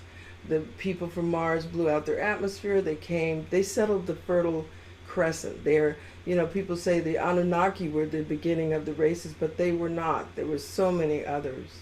So I learned to feel them. And there's so many different kinds. Some are vibrating at such a high level that you just feel like you want to bow, because there's a sorcial energy coming through them, a vibration of knowing that takes you right into the holy, to the holiness of life. They just stand in presence. As you would say, Barbara, you felt the presence. And I know those clouds. And I was in Lourdes, France, and I kept seeing these white clouds. And I'd say, that's not a cloud, stop.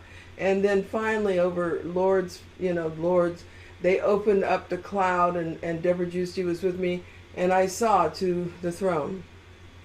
And the actual energy, the God energy came down upon me. So, it is vibration and tuning in. They're so excited because they see us as galactic. We are galactic intelligence in a human body, biological body. And we've come here for different reasons. They so admire us. They're like, how do you look through those little eyes? They're jokesters. And they have so much fun with us. But, really, we took a step forward because we came into this embodiment as humans. And so we are a tone as a group, as a species. We intone the sound of Earth. And Earth is a part of the whole Milky Way. So they don't see us as, this is our solar system, this is our planet. They see us as an embodiment of the whole Sheshata, the whole Milky Way. And, there's so much in our a distortion in our fields right now. And so they're stepping forward to help us. And what they've told me about, like the crop circles, is it to give us the understanding of encoded transmissions, but also to let us know that they still hold the grid. Whoever holds the grid on the planet rules the planet, Mm-hmm. And so that we can be assured that they're still passing through time and space, leaving messages to each other, leaving messages to humanity. There's so much to that. And so when I take my groups out to do Skywatch, if they're advanced, all of them, the bottom line is who's flying the ship. So we take it from, look, there's a little dot in the sky, to who's flying the ship, and opening our intuition, opening our hearts to them. This is your brother and sister. They take, days of working with me before I take a group out. We took 2 groups out at Shasta. They did show up in beautiful ways.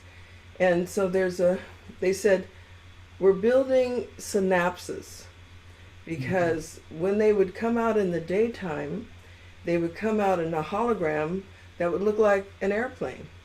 And somebody would say, that's an airplane. No, they would break into two, break into four, and come back together and circle around and do it again, maybe one wing.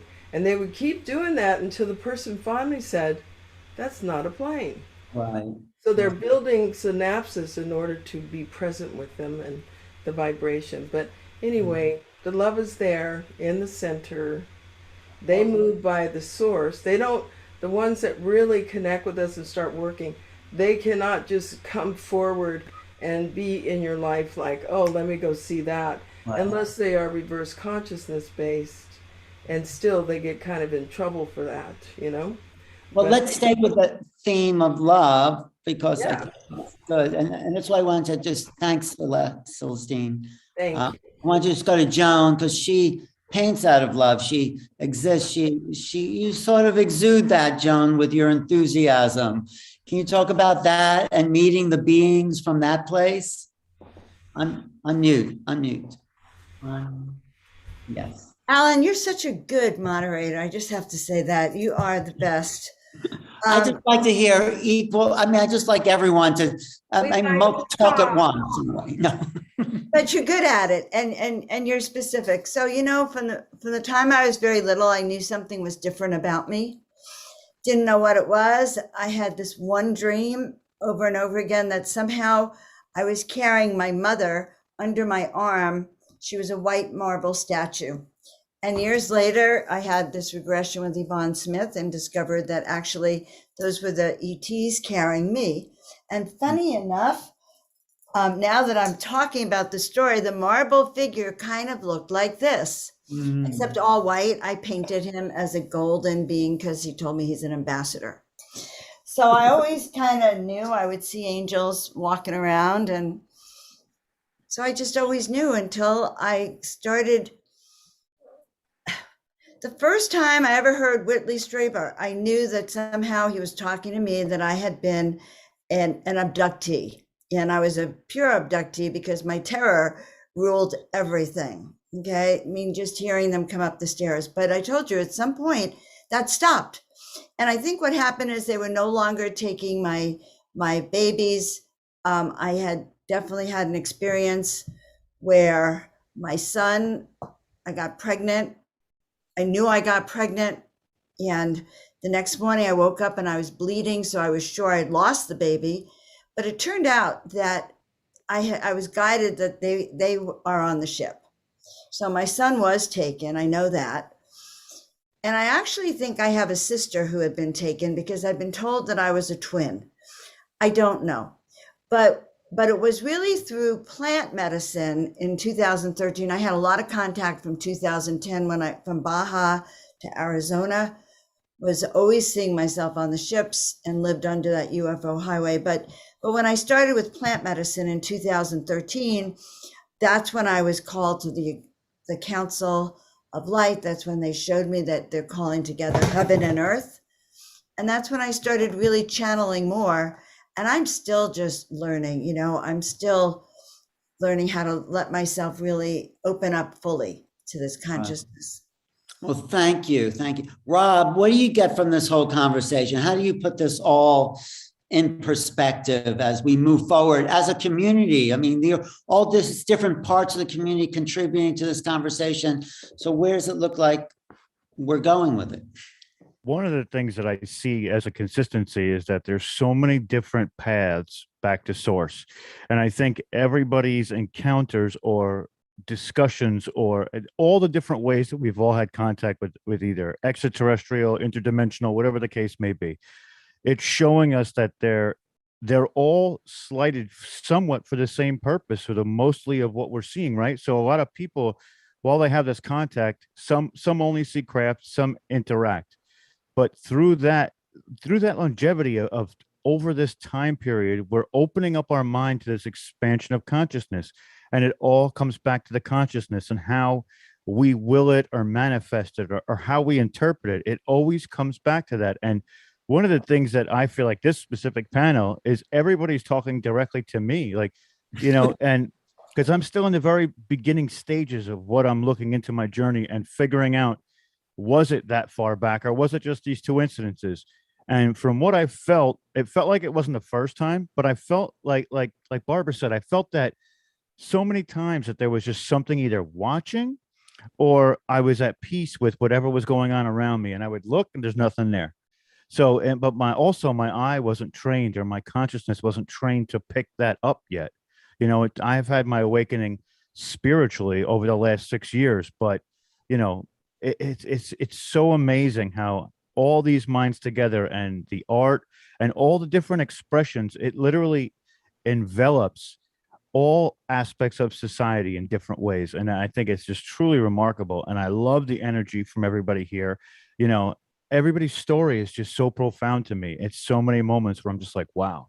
And I've been taking notes the whole time. Great. Well, thank you, Rob. Thanks for being here and joining us. Kamora, thank you for sharing, and tell us, because you've not just had experience, you gave us an experience. Everyone's art is an experience. So where do you think you're going individually, but collectively you're a bridge between these beings. Where are we going and how do we get there?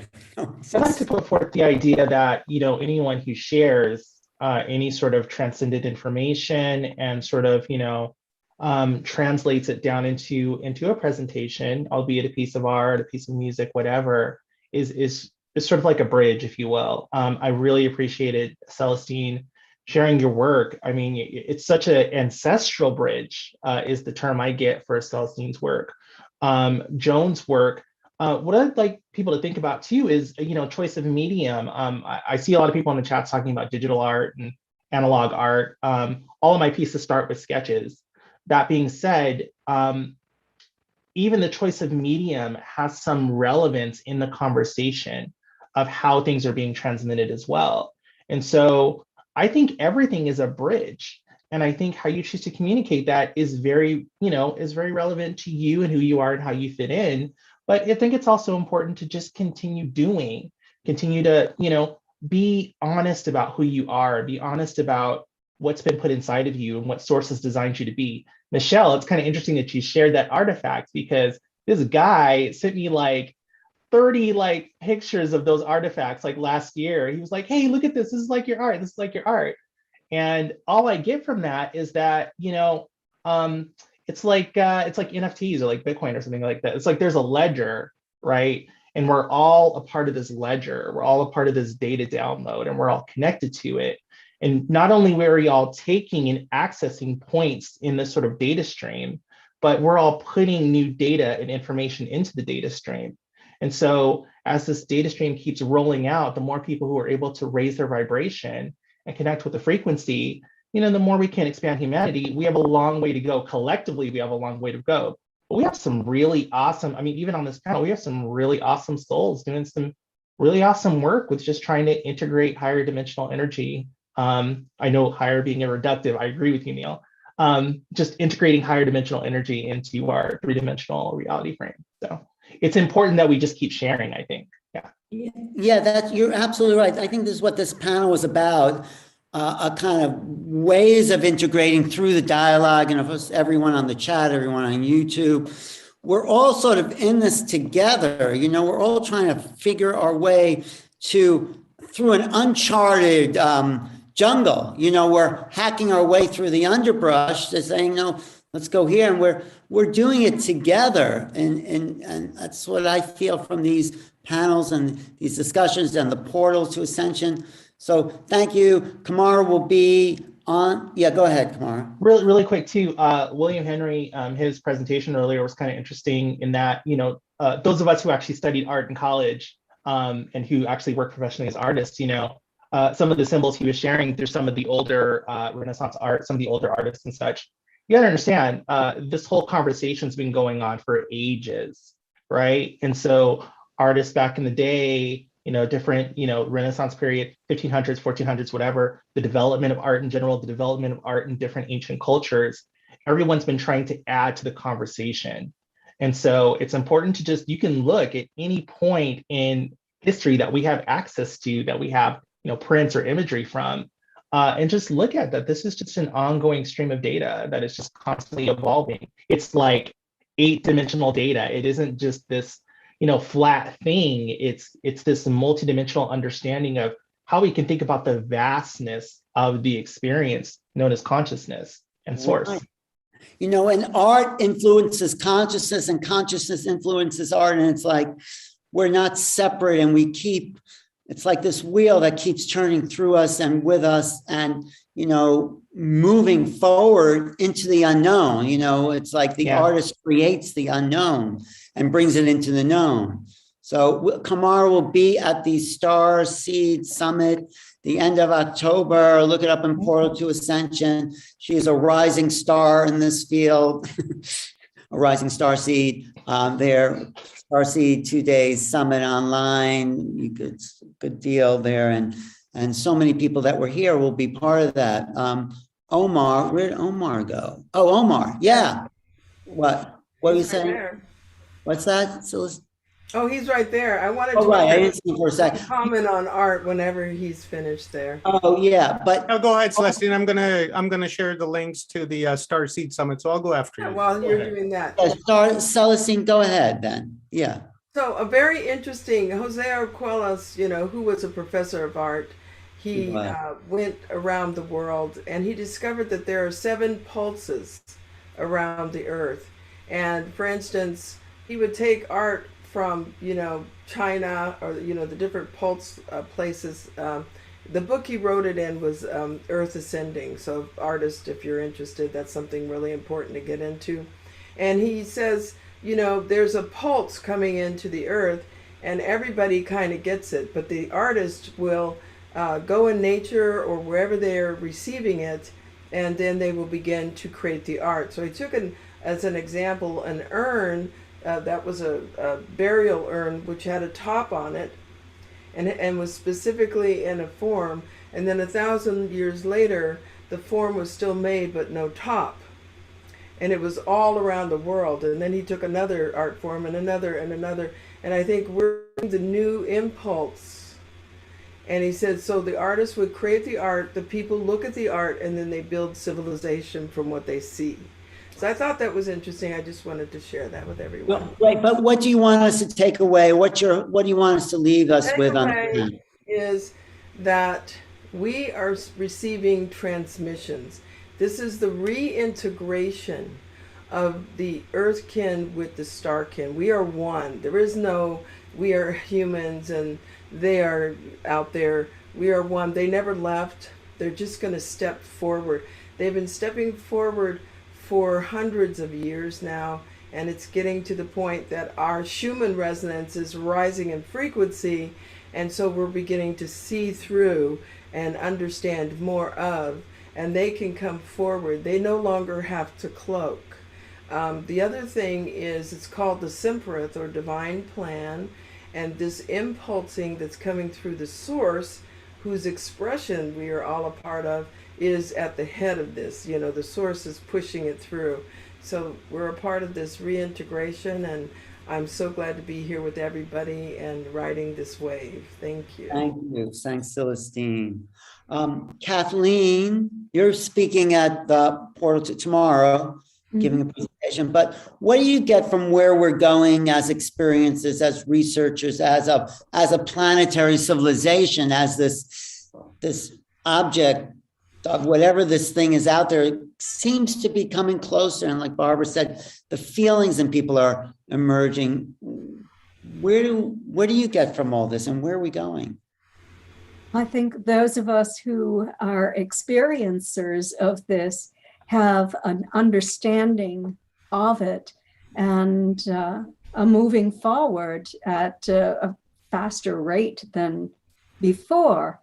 But it's extremely important for us to tell the rest of humanity, if we can, that there is nothing to fear, because there's so much fear in the hearts of people worldwide, and that fear just brings the vibrational frequency down. What's your presentation tomorrow going to be about?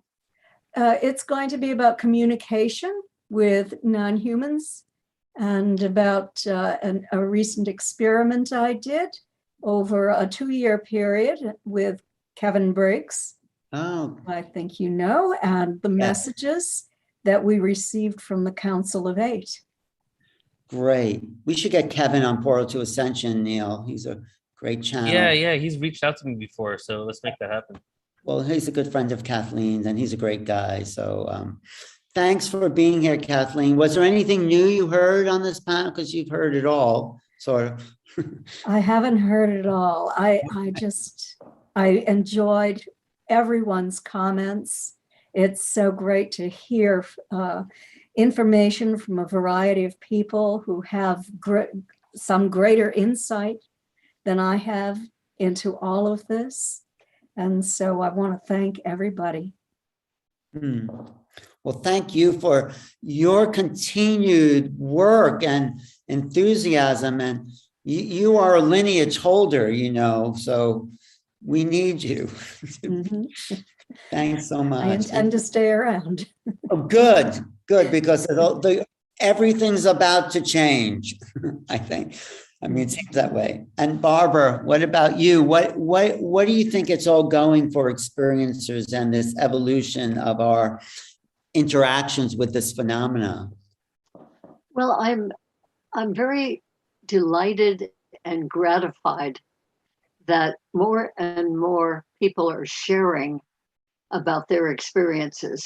That means that more and more people are recognizing, after decades in many cases, they're finally recognizing that, oh, some of those peculiar things that have happened that they've wondered about might be or are actual contacts with extraterrestrial beings.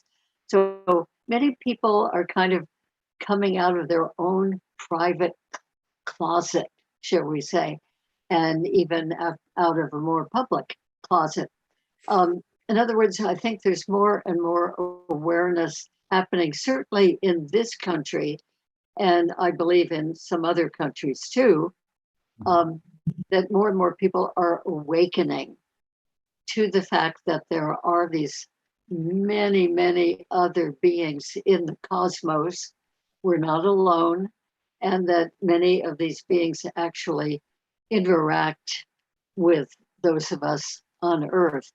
So I think that that's a healthy thing, that that's coming out, because anything that is repressed, stuck down in the subconscious part of the mind is not doing us any good. It does not do well for people to do that. So psychologically, therapeutically, it's very helpful that this material is coming up into people's consciousness. And I think that there's enough information out there with conferences like this as a big contributor to that, that people can feel that, oh, maybe it isn't something I have to continue to be terrified about. Maybe there's actually some potential for some good here. And one of my personal missions is not only to let people, as much as I can, let other people know about this reality of the other beings and they're coming here to many of us, but to also show that with a lot of the variety of the beings and agendas amongst them, there is a lot of good, tremendous good with some of them. And I think that that is a great message for hope. And as the hybrids, whom I've had the great honor of knowing and working with and writing about, as each one of them, 8 of them, independently of each other, all brought out the same phrase, which I love to repeat, and that is that we are all one. Not only all of us here on Earth, but all of us in the cosmos. We are really all one, and we are all part of the great creative source. So that transcends religion and divisiveness that we've gotten into so much here on the earth, where we're so separate, so over and against anything that's not like us or doesn't believe the same way. Even with the incredible, in my opinion, incredible negative things going on in the world and losing one freedom after the other, as I see it, it's very hopeful to me that more and more people are rising in their consciousness, rising in their spirituality, rising in their openness to, oh, there is so much more to existence than we have been previously aware of. So I think this is a very hopeful direction that many of us are going in. Thank you. See when we share it. Thank you, Barbara. Thank you for your work and your dedication and your ongoing enthusiasm and presence for this unknown phenomenon that we're all kind of trying to make sense of, but evolving with the mystery. We are evolving with it. Wonderful point. Thank you. Yeah, no, and thank you for everything you're doing and have done and your contribution to this. And let's go to the moderators now. Did you, Joan, do you want to sum up the day and the conference and the panel and everything we said here? Okay, well, the day was incredible from Kamora to all of our speakers today. So my mind is actually blown. But I will say this, it's amazing because we're able to download and we have this connection to whether you call them your guides, your star beings, your angels, we have an ability to expand beyond our physical body. And so in a world like everyone's mentioning that our freedoms are being taken away. So on the third dimension, our freedoms are being taken away. And yet all of us here are ascending to the fifth. We're looking at everything from such a higher consciousness. And I was sitting here going, well, this is amazing. Because on the right hand, they're squeezing the planet. On the left hand, many of us are going up and we're going higher and we're taking many people with us. But the sorrow is that there are many people who won't go. And we know that there's a bifurcation. So, you asked the secret to my smiling. I'm happy because I know who I am. And because I know who I am, I wake up out of bed leaping, filled with passion and purpose. And that's my message to everyone out there. In fact, go to my website. I have a great free ebook, How to Find Your Purpose This Life, because it wasn't until I found my purpose that I discovered how to leap out of bed every single day. And I've been doing it for many years, probably more than anyone else here except for Barbara. So, and Barbara leaps out of bed because you can tell a person who knows who they are. So all of you out there, you're called to this because you've had your own contact. Acknowledge your contact, expand it, draw it. We're just sharing our contact, but we are part of where we're going. And so, there's this restriction, but the freedom is in here. So, and that's so good, Joan. The mystery is what's feeding us, or me. It's like we're all sitting at the edge of something. Oh, yeah. And so exciting. It's just like food for the soul in the sense. So it is if you like the slow rollout. Now, I'm the kind that I'd read a novel and then I'd have to jump to the end because the anxiety of all the struggles that our main character would go through tortured me. I'm like Michelle, I could cry, so I would have to read the end. So I will say this, the good news about channeling and having guidance is that you get glimpses of where we're going, which can soothe your soul. Everyone here has had glimpses of where you're going. And that makes it all, I think, the best. Glad it's happy endings for all of us. Yes, let's have happy endings is right. But Omar, do you want to jump in here? And then Michelle? Absolutely, Alan. Thank you very much. And my love to everyone on this panel, including Grant Cameron, that's not here, wonderful guy. And, many thanks to, our speakers here today and over the course of the last 2 days. But most of all, I'd like to acknowledge and give a big thanks to our audience that's been watching us here in the Zoom room and also on Portal to Ascension and New Realities and Full Spectrum Universe. It's just been great conversations throughout the day in all of the platforms. And I think that what we need to do is we need to stop identifying ourselves with a single human container, because we're an expression of the infinite consciousness. We are all possibilities, everything there ever was, ever is, or ever will be. So I think we need to also keep in mind that majority of us are probably have been abducted, so to say, and we just don't, recall that encounter. Perhaps it's not time for us to remember it, and that's why majority of us haven't remembered. So I think it's happening on a much larger scale than what it appears, and that's really it for me. Is we just have to keep in mind that we are not human beings. We are spiritual beings. We are spiritual consciousness. We are infinite, and we're just here for this just very brief moment, just a blip of a second, if that second even exists, because we know that outside of the celestial time, it doesn't exist, right? So we're just popping in here and doing our thing and popping out. It's like Grant was saying earlier. We have a chore to do. We, agreed to it. We came here to this realm to do what we need to, and we should just do it and be happy and be content with the light work that we're doing and that we're destined to do. And a lot of people in this panel are light workers. For instance, like Barbara Lamb, just been at this for longer than I've been alive. So it's just a great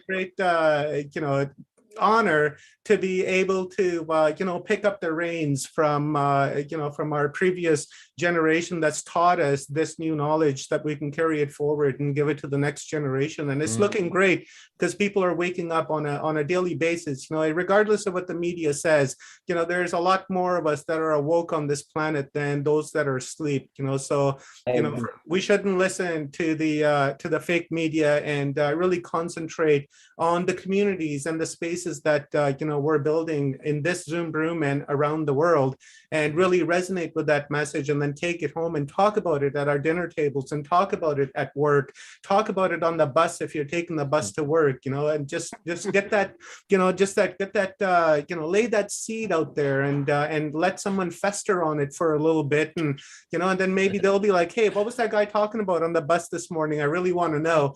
And then maybe he'll Google it, and then all of a sudden there's that portal of ascensions opens up, and then off they go. So one thing I have to say, each and every single person that's watching us, that's been part of Portal to Ascension, they are the Portal to Ascension, which Neil has helped us to identify of what we are, and he's given this a term to what we actually are, and we are Portal to Ascension. So thank you very much, Neil, for all your hard work and all your light work. I love you, brother. And Alan, Dr. Joan is correct. You are a fantastic moderator. I respect that. You're good at it, brother. Yeah. It's like making soup for me, a little bit here, a little bit there. Yes. But Great analogy. Delicious soup. This is delicious soup. But we are the real media. I mean, most of us are moderators. We've been here for 9 hours today, 9 hours the last 2-3 days. And so it doesn't get any more real than that, I think. Thank you, Omar. Now let's talk the heart of the portal. Michelle Anderson, you are at the core. You remind us all the time to just keep going back there. Yes. The heart. Thank you so much. I was just texting with one of our Awakening Code Radio listeners that's become a friend of mine. She's in Maryland, and I was telling her how I have such deep respect for everyone here. And Alan, the way that you honor every single person, and you are such a fantastic moderator. You were just so on the way that you honor everyone and you weave us all together, and it seems so effortless to you. And sometimes you have to jump in and interrupt somebody, and you do it with such grace that I sit here, my jaw's on the floor, like, wow, he just does that so elegantly, and it's just eloquent. It just comes so naturally. And Joan, your enthusiasm and what you said about you're a person who knows who you are, and that's why you jump out of bed. That is such a great reminder for every one of us who sometimes take on the density around us. And I know that years ago, I suffered from depression, and my daughter was a little girl. I couldn't get out of bed, and she asked me why I wasn't going to go to dinner with them. And something came out of my mouth that surprised even me. But I said, when you know your mission on earth and you're not living it, it makes you sad. And she said, what's your mission on earth, Mommy? Oh. And I said, to love every person I ever meet and to let them know how special they all are. In her little girl voice, she said, will you still have enough love for me? Wow. My little daughter, who I love so much. And I really feel like being adopted, I was adopted, so I gave her this name, Nikki Lee from the Angels. And I feel like every person I met in my life could have been my mother, my sister, my brother, my cousin, my dad. I never knew growing up. So eventually I adopted this idea that if I just treated everybody like my family, it would all work out. And it did, and it has. And I think we're getting to that point and recognizing all the boundaries that we place on each other by this judgment and blame and shame is getting us nowhere. And if it is time for us to rise out of that. That is a thing in the past, and now we have arrived. And portal to ascension, Neil, the way that you set the container, this is you, brother. You set the container for this radiance. You look at the people you have drawn to you, just here on this panel. Rob with his beautiful heart, Omar, I mean, all of the moderators, Joan and Sharia and Alan, and then Celestine, and each one of you, Kathleen, Barbara. I am blown away by, and I am, what's our beautiful artist name again? I don't, Kamora. Yeah. Like every one of you, your hearts were the way that you shared today. You can just really feel it. We all feel it. We're all family. And by modeling this, and Neil, you're modeling this every day with every portal to ascension, do you feel each one, the energy is rising, and we're taking that with us and we're bringing that back to our families and our communities. And when we see this division and people, I'm not going to talk to them anymore because they don't believe the way I do. We can live it.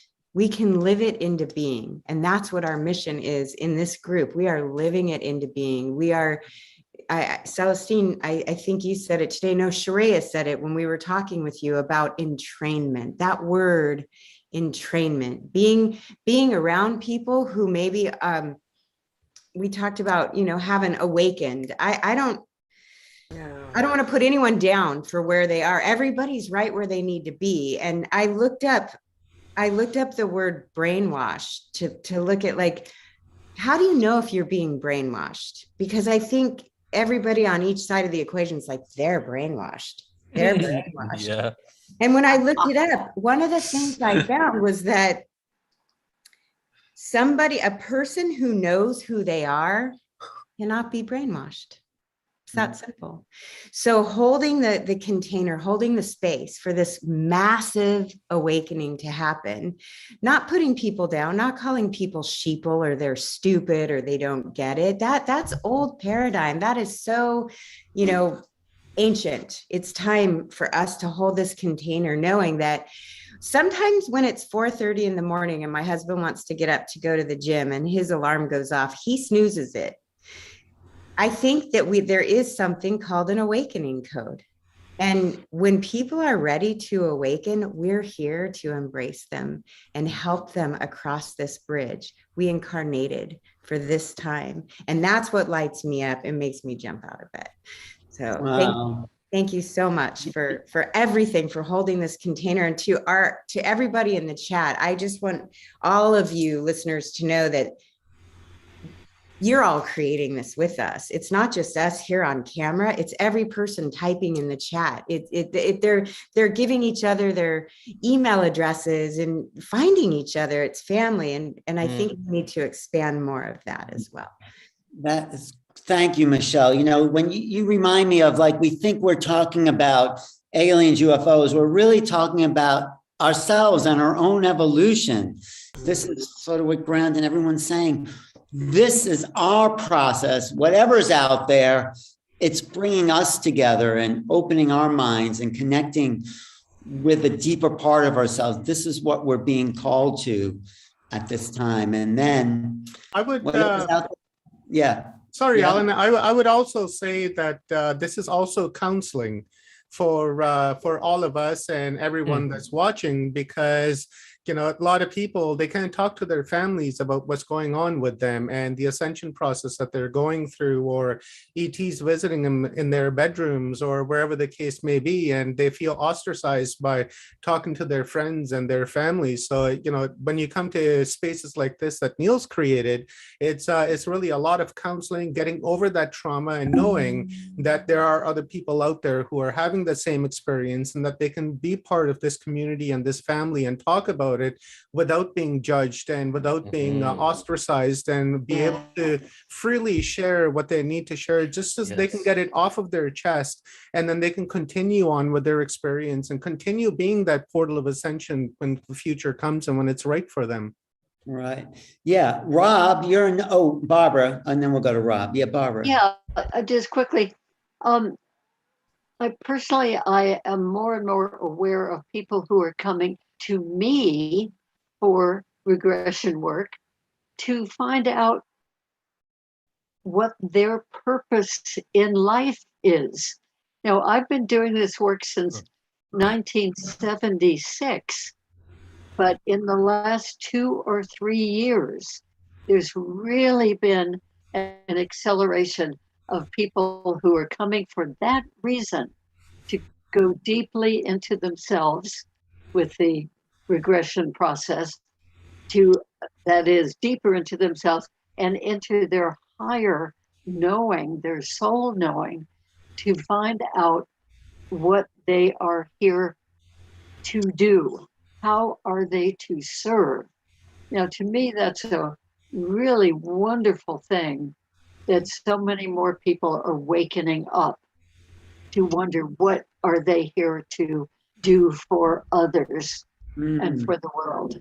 Well, thank you for saying that, because it reminded me of what I wanted to say after Michelle talked, which was that, in a sense, we know, or I feel like this group here, we know what our mission is. This is our mission. And there's a energy, a synergy that builds among us, because we are tuned to that frequency of, give me more, let me have the next level of the mystery, of the unfolding of the unknown. And we are, you know, sucking it up in that way. And it's like, it is like food for us as we kind of synergically build a greater mind into bringing an awareness here, each individually and collectively. And so I think that's why these Portal to Ascension summits keep getting more and more exciting, because we're bringing more people along in this building capacity of the superhuman mind, which is all we're a part of.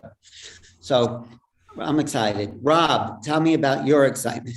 Tell me what you got. I'm excited too. And I just wanted to piggyback off that. The community is cultivating a database of contact to awake the conscious mind for themselves and for others. And with that being said, it is drawing more and more people to basically see somebody else's experience, confide in them, and also relate to it. So more and more people, as we go through these sessions, like a counseling session, people hear other people's stories and say, wait a minute, that happened to me too.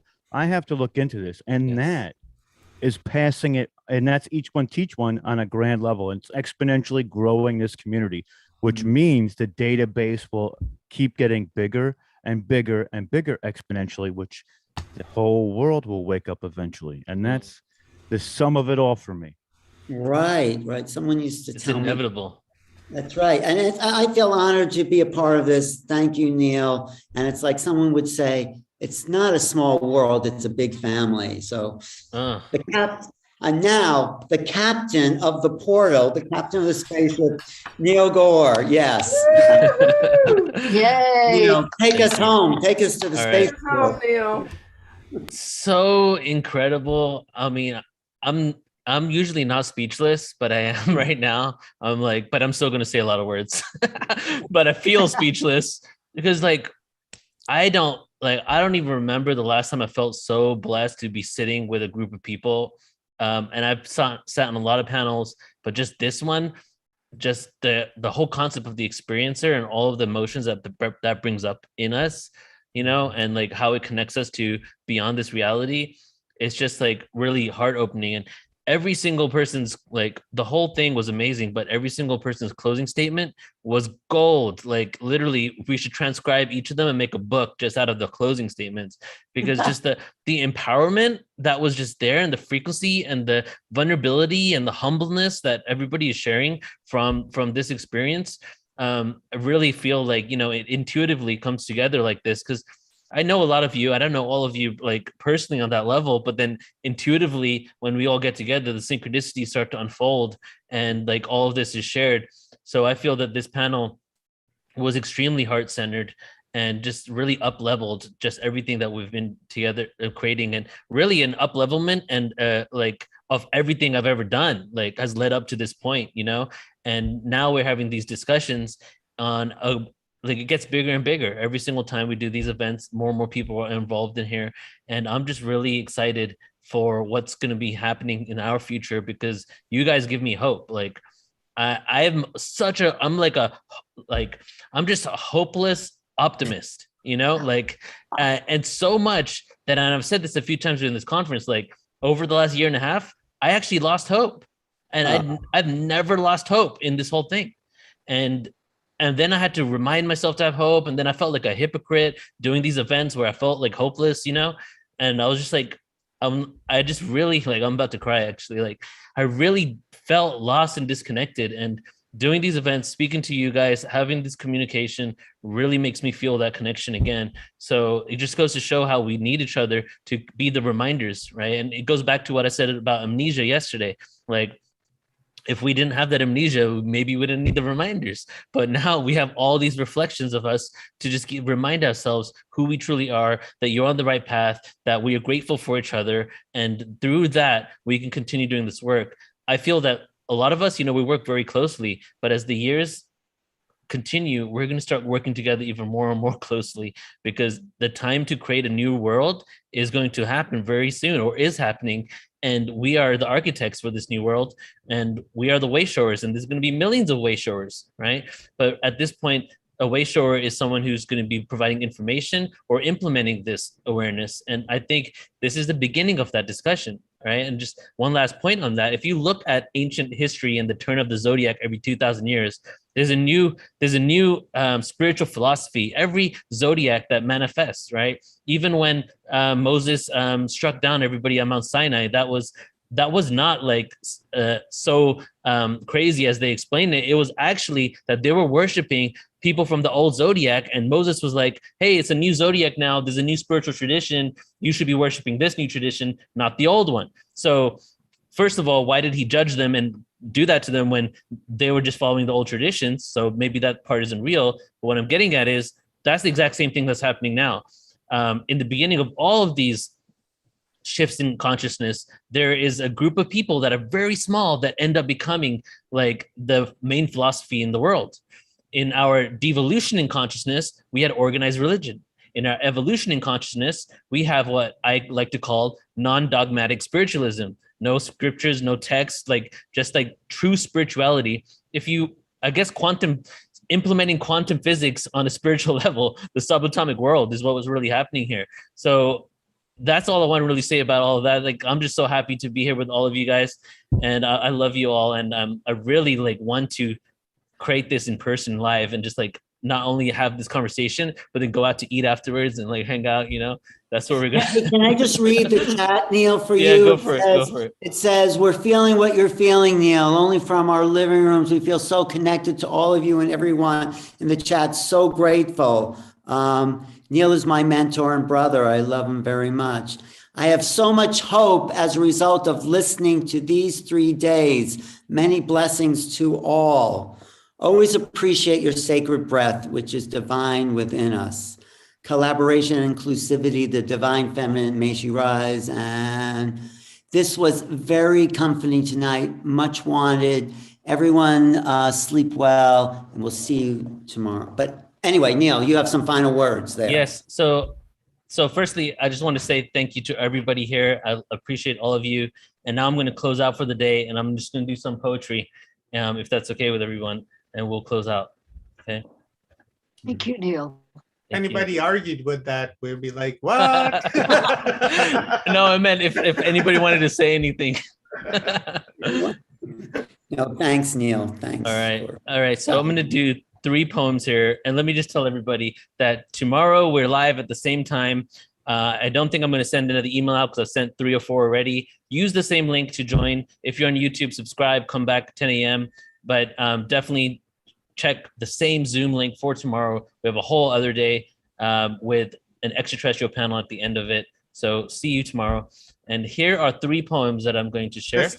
Just one sec, Neil. I just want to jump in and say that, I've got the Zoom room link in the community channel on my Watchers Talks. So if anybody wants to follow that in tomorrow, and then in Portal to Ascension, we'll do the same thing. Put it in the community tab, and also with New Reality. So tomorrow, you guys just can simply go to that community tab, click that, and come right into the Zoom room. Yeah, and let's make tomorrow, like we've had a lot of people come in and out. If you can, please do try to come tomorrow. If you're busy, you're busy, but if you can, try to make it just for a little bit. Let's make this last day really powerful and get as many people involved to really set our collective intention, and just send that frequency out. All right, so I'm gonna do 3 poems just back to back, almost like a journey here, like a psychedelic journey. It's called Cosmos Love Goddess is the first one. Then the Solar System of Soul is the second one. And then we're going to end with Rejoin the Galactic Federation. Cosmos Love Goddess. The sun shines brightly. Solar flare activity creating cycles of lucid dreams. An etheric beam taking 8 seconds to arrive, asking God if I'm alive. Pinch myself, water in my face. This has to be reality. My thoughts are encased in physicality, constructs, limitation. I debunk conspiracies, agendas, and pain. The 5 senses, they limit my frame of reference, blessed with so much reverence for all I encounter. You see, this is my own resurrection. When you look at the sky and see your own reflection, you know you're heading in the right direction. Fought my entire life just to be present. Now I'm here in the moment. So what's the next step to take? Embrace the polar opposite and don't fake myself anymore. Real to the core, 100% intention, no doubt, and heading back to source. No need to force your own evolution, etheric resolution. The destination has already been chosen. It's the journey that counts. With peace, I'm out. With peace, I'm out. With peace, it's just another day. Sun castaway, hiding in space, new moon appear as to black the sky fades. Pluto in retrograde, Saturn's rings. I feel gravitationally pulling me as Jupiter is the king, protecting Earth's inhabitants from the asteroid that sings. A chapter of a story. But another one closes. A new species arose with self-awareness, genetically changed, mutated neural networks within the brain to construct limitation of mind, to move away from the God inside, consumed with temptation and bribes, fed greed and lies from the elite who thrive on contractual linear time, blocking the subconscious signs that we are all one. Crop circles of sacred geometrically run universal abundance, moving away from the worship of the sun, leading nations with bombs and guns. We were all victims to our own creation, to the evolution of the Masons. So I'm pacing back and forth, smoking herb on my porch, looking at the skies, contemplating why I chose to come down this time, contemplating, well, it will be time for all humanity to thrive. As an Arcturian warrior of light, I gave up trying to fight. Now I embrace the upcoming arrival, the evolution of our godly race. No more denial. And the last piece right here. rejoining the Galactic Federation. And then there was one. Life untangled, rhymers undone, life source drained, vanity explained, following those with fame. I always fight and complain, but the answer remains the same. Control with borders untamed, locked up and enslaved, riding the quantum wave through awareness we are saved. Ascend and fade away and live for today and don't play games or get erased from this face. One face, unity of race, consciousness explained. End of human reigns, galactic alliance remains, our true cosmic place amongst the stars in space, aware now in case reincarnation takes my next life away. So ascend and pray, not for monetary gains, but an escape from superficial ways. You see, life is just a phase that will one day be replaced by pure energy and an entirely new intergalactic race. And that's us.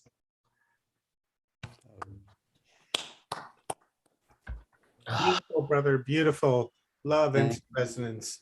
Love you guys so much. Fantastic, bro. Fantastic. It's such a great day. Thank you guys for making it so amazing. Totally awesome. Thank Yes. you. Neil. Thank you. Tomorrow, yes. Love you all. See you all tomorrow. Honor and a privilege. Unbelievable. Unbelievable. Thank you all. See you tomorrow. Love you guys very much. Thank Thank you. you. Love and light to all. Love you. Yeah. Bye, everybody.